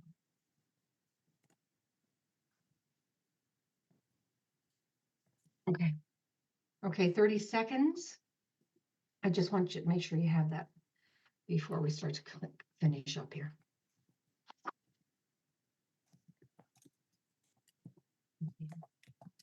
Page 21. Page 21, 22. Okay, I'm good. Okay, 10 seconds, and then let's wrap that up. Hold on. 1-year goal. Okay, and the 1-year goal, it's not like a 35-year goal, like it's kind of more the rubber hits the road, right? This is like not a wish, a hope, a fantasy, a pipe dream. This is like, these are things that they really, really could happen. I mean, yeah, like I'd get your car. In other words, if you said, Suzanne, I'm moving into a new home this year, and that's that. If it doesn't happen, I get your car, as long as it's, in working order. So that way, you might have to put something at stake. Sometimes people don't. Sometimes I need to put something at stake. So something that's doable, though. In other words, it's a breakthrough for you. Maybe you've never done that before, whatever that happens to be for you. Like for me, a television series, I'm definitely going to be having a television series this year. I will email you all when the deal is signed. So for me, that's a breakthrough for me. I've never done it before. I know it's doable. And how do I know it's doable? Because other people other than me have done it on planet Earth. Damn it, doesn't you hate that when somebody's already done it, it can be done? Don't you just hate it? So so I can't get off the hook. So that's for me. So anyways, when it comes time for your call with your committed listener, or if you want to call 2 or 3 people, it's up to you. Please share what those are with people, and then please share the next exercise with people. And you might even want to do the next exercise with everybody when we get off the phone here, off the Zoom, because the next one is taking those goals and then and putting on, okay, I will have my I don't even know enough about TV to say what that is, but not just the deal is signed, but we will be at, let's say, soft prep, because I don't know the word for television. We'll be in soft prep on my television series Wonderland. Okay, and then I back time it. What needs to happen, in September, or September 1st? What needs to happen July 1st? What needs to happen April 1st? And then back to now. What needs to happen by the end of January? I have no idea. Well, I kind of do. I mean, I know what to do. I know who to call because, yeah, kind of thing. Like, in other words, don't, what happens when we make a resolution that big or a goal that big, it doesn't happen because we need to break it down into doable parts, right? And that's why milestones are important. Like milestones are what the Romans used to, when they were building the roads, they would put a rock after each mile or kilometer or whatever it was called back then. So they knew exactly how far they came. So you know exactly where you need to go in order to get to the next stage, right? So back timing is so important. And since it's a year, you can actually go forward. You don't have to go back, but I always like starting from the future and coming back just because I'm more empowered when I'm in the future, because there's no me there. There's no Suzanne. Okay, so we're not going to take time today, obviously, because we're over time, but please, you might even want to do that this afternoon where it's fresh into your mind, and then share all that. And obviously when you're sharing with your partner, you're going to be finessing it anyways, because your partner may say, really, you think you can actually, get out to the number of people, you can raise that much money? You're going, okay, I'm not saying I'm going to stop you, but let's actually break it down. How much can you raise, for your $200,000 movie over the next 6 months? Okay, good. What do you really need to do that, or whatever? So you might finesse it a bit as you go through. Okay, just want to say that. Page 22. Action plan. Oh yeah, then there is a section in that book for February 1st. There actually is. And what is that? Where would you need to be once you back time it all? Where do you need to be in 2 weeks to really, make sure that the next thing is in place? Is that clear? Yeah. Who knows their goal, by the way, for the end of the year? Who's very clear on Barbara, at least one of your goals, very clearly. Barbara, we had time to do, September 1st, August 1st, April 1st, and then February 1st.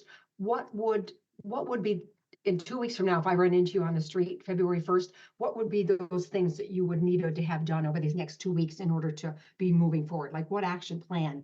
Just give me a couple of actions you would need to do by February 1st. So like the 1 year goal is to have the reality TV show concept developed, pitched, sizzle reel, complete and pitched, right? And hopefully picked up by that time. So in 2 weeks time, the action steps would be meeting with the producer and with Katie and starting to just throw out concepts, ideas, and then allowing the producers to give feedback on the direction they would want to go in, listen to their guidance, and then take the next steps from there. Got it. Very good. The only part I didn't like was the first part. You actually used the word hope, by the way. But anyways, Yeah, thank you. even ignoring that word, it still sounded like you said all the things, all the to-do stuff. You gave us all the milestones, and then you very much glossed over in a hope. You actually said like hope sort of way, and hoping it gets picked up. No, it's picked up. Yeah. It's picked up. The other things are milestones. Getting the pitch deck ready by September 1st, getting the such and such by February. Those all fall into the year, but it's picked up. Yeah. By leaving it vague, it's not going to happen. And also setting a date and timeline. Yes. But thanks for catching that, Suzanne, because it's really scaring the pants off of me. Well, that's why you got vague on us. We all could hear it. It's not me. It's like, we could have that first sentence so set the tone if you don't catch it. And that's why you got to have committed listeners sometime, because I'll go and hide behind a rock. It's Kate would have to come looking for me, in the old days, right? It's so nice down the rabbit hole. It's so nice and cozy. Right? Yep, exactly. Right. Yeah. So that's what, put your ass on the line. You remember what our flash forward thing was, guys. I'm going to have to remind you now of what our slogan, our logo was for flash forward. For those of you who aren't for flash forward, I think I've done it other times, but Barbara, you might want to put this on your ass on the line. That's great. That's great. So keep that on your computer on a little sticky. Yeah. That way your speaking won't be vague. Yeah. Okay. Well, it's really the commitment to do for myself what I do for everybody else. You do. And we're the worst. Yes. We're coaches. Coaches Yeah. are the worst at ourselves, right? I mean, that's what we do for everybody. Yeah. And then I have to look at that's why I like coaching so much, because at least it reminds me when I'm on a coaching call, oh my God, I haven't done that in 5 years. And here I am telling the person to do it. Yeah. So it's perfect. Thank you. I know Thank we are you. the worst. Okay. Page, I'm sorry, I lost my track. 1 year ago specific. Yeah. Okay. Here I am. Okay. Here we are, still back here. Okay. Yeah. So the 9 months, 6 months, 3 months, and then obviously the 2 weeks. And Barbara, that was a perfect example. And even, I'm glad you even did that vagueness, because everybody else was probably feeling the same thing. It's like, oh yeah, the more vague I am, the more, I don't have to be responsible for it. So very good. And please go over that with your committed listener. Okay. Number 10, number 11, structure for fulfillment. That's exactly what we talked about. Is a committed listener. You guys can work in groups of 4s if you want. I don't care, but I would really request over the next 2 weeks, you have at least one committed listener. And there's 14 of you, so it's an even number. Just, call whoever you want to right afterwards, unless you want me, Nikisha, to do it for you. But it's whatever you guys want. Let me know when we finish up here in a second. So that's committed listener. It's really essential because we don't have time to do the whole afternoon section. And I think it's so important that you get feedback from, once you fill everything in. Obviously, we're not having time to do the game today, so please do that. It really helps put you into the future, even if it's only a few years out, whatever you want to do. It could be, for me right now with we're out to our final guy. If he says yes, I'm flying to, obviously Vancouver.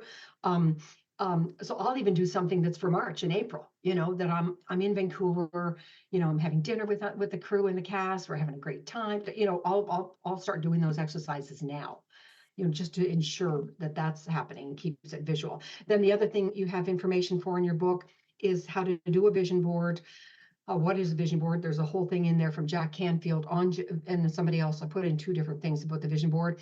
Also, what I add to my vision board is, and I put this in your binder as well. You've got the vision board, and I also put all the information on Mind Movies on that page in your book. Mind Movies. I love doing Mind Movies. I use the company that I gave you in your book, mindmovies.com. They're easy, they're cheap, it's so much fun.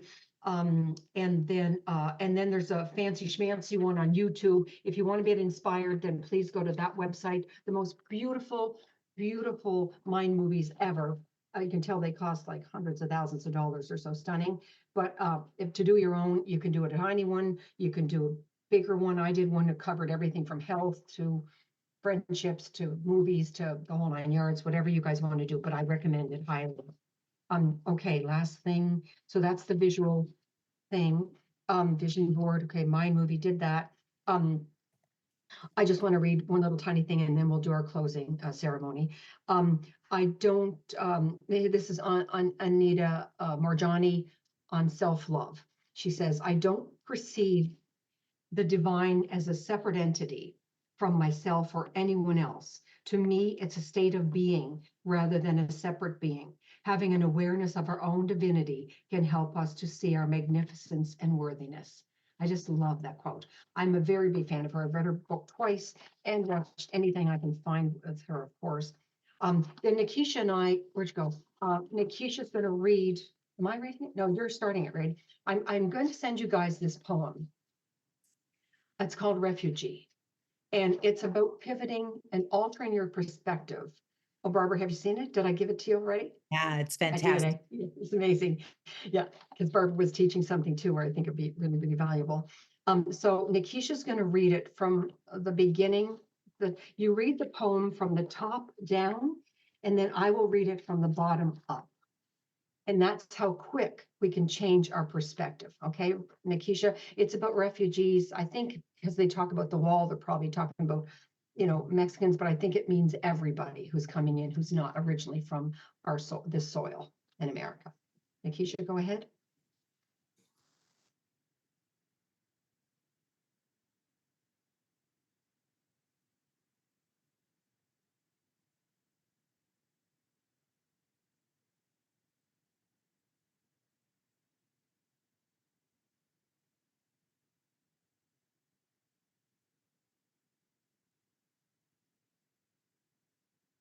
Should make.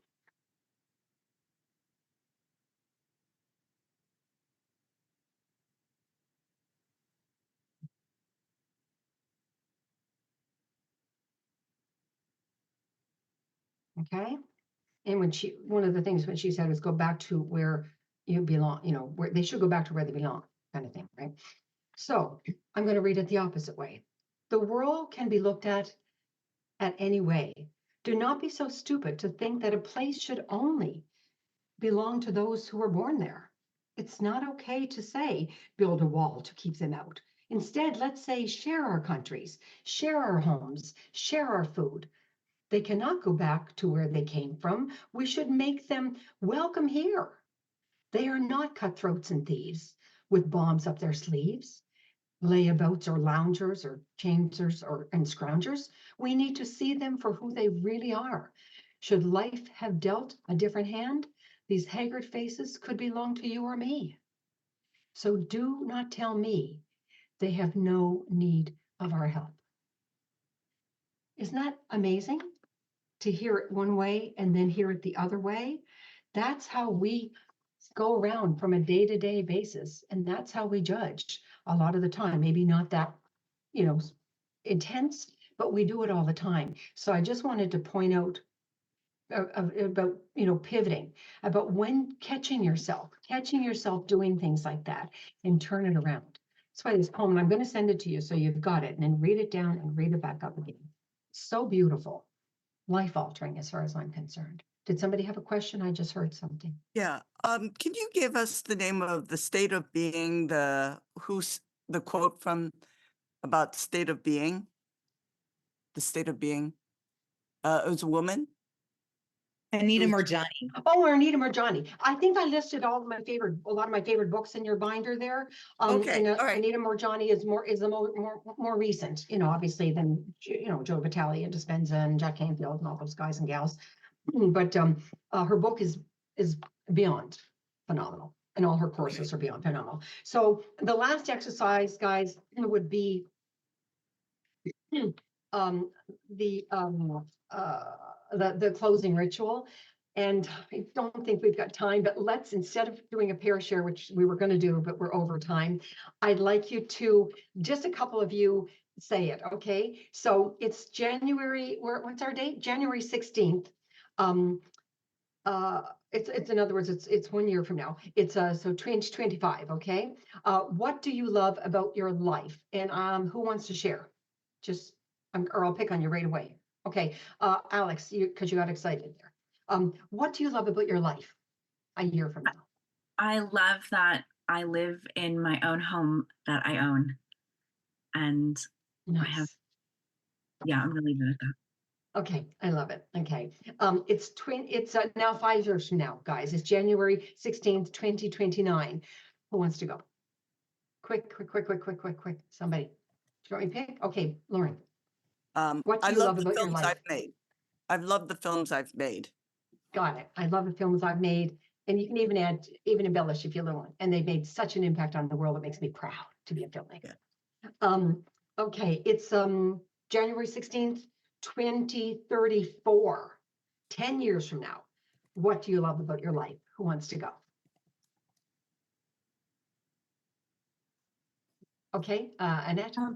I love that my film, which has the core idea that there's no them or us with forced migration, has really had an impact, and the worldwide people are working together to solve the displacement that's going on right now, that's been going on. Got it. Okay, very good. It's now, oh my God, 25 years. Okay, so it's January 16th, 2049. Oh my God. What do you love about your life? Who wants to go? I'll pick you if you don't do it. I love that I have wonderful grandchildren and a wonderful family. Very nice. Okay, cool. It's tomorrow. What do you love about your life? Who wants to go?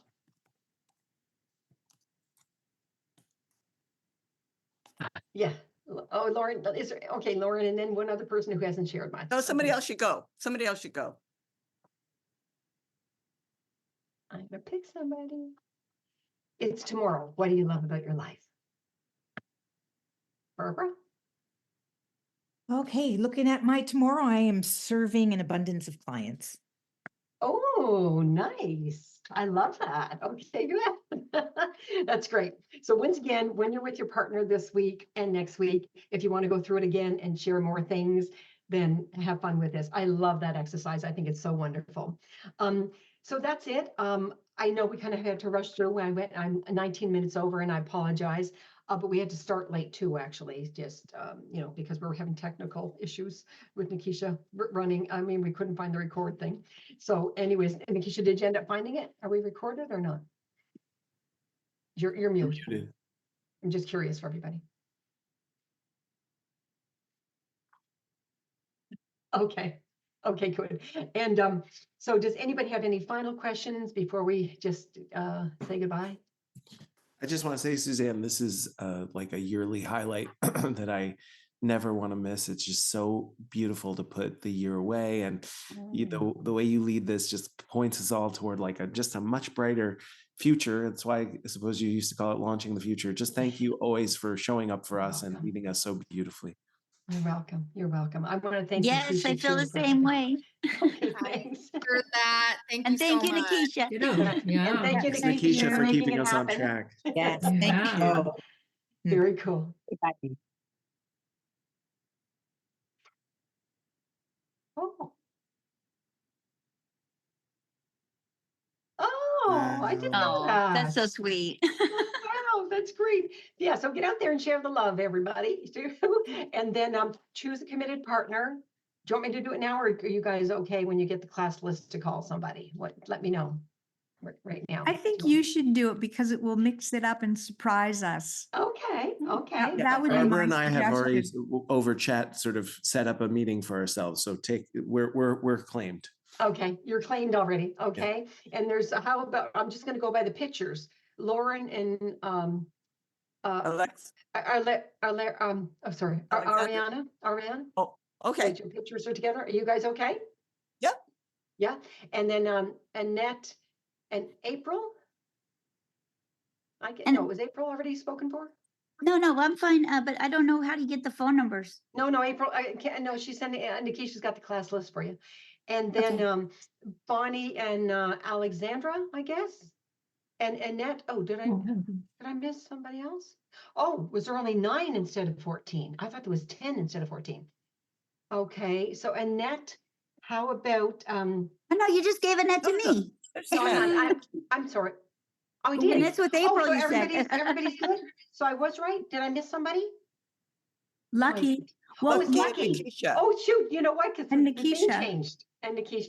Well, no, Nikisha, do you want somebody as well? It will be uneven, but that's okay. Oh, no. Okay, so maybe for now. And then for those other 6 people, Nikisha, we can arrange them after you and I can talk about that. Awesome. I could be Nikisha's partner as well as Annette. I can do both. Oh.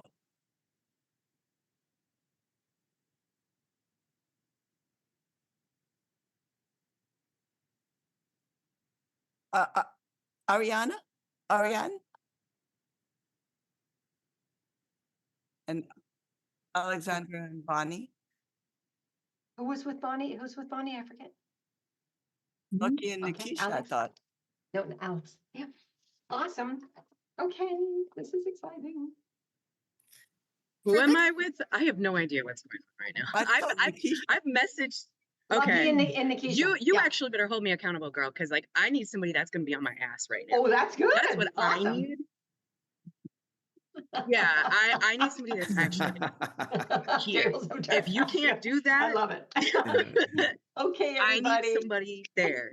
Okay, good. Like, Thank you very much, everybody, and Nikisha, thank you, and thank you all the rest of you for showing up. That says so much about who you are, and I'm sure your year is going to be amazing and explosive and wonderful in every way. And I want to hear all the good news, and I want to be part of it whenever I can. So I look forward to it. Thank you for being here. It's been a joy, a privilege, and an honor. We love you, Suzanne. Thank you Hi, very Suzanne. much. Thanks. Have a good time in San Luis. Oh, yes, I'm yeah, going to. Yes, I'm going to have some productive. Prosecco right now. Thank you. Bye. Bye, everybody. Thank Bye, you. everybody. Bye. Bye. Bye.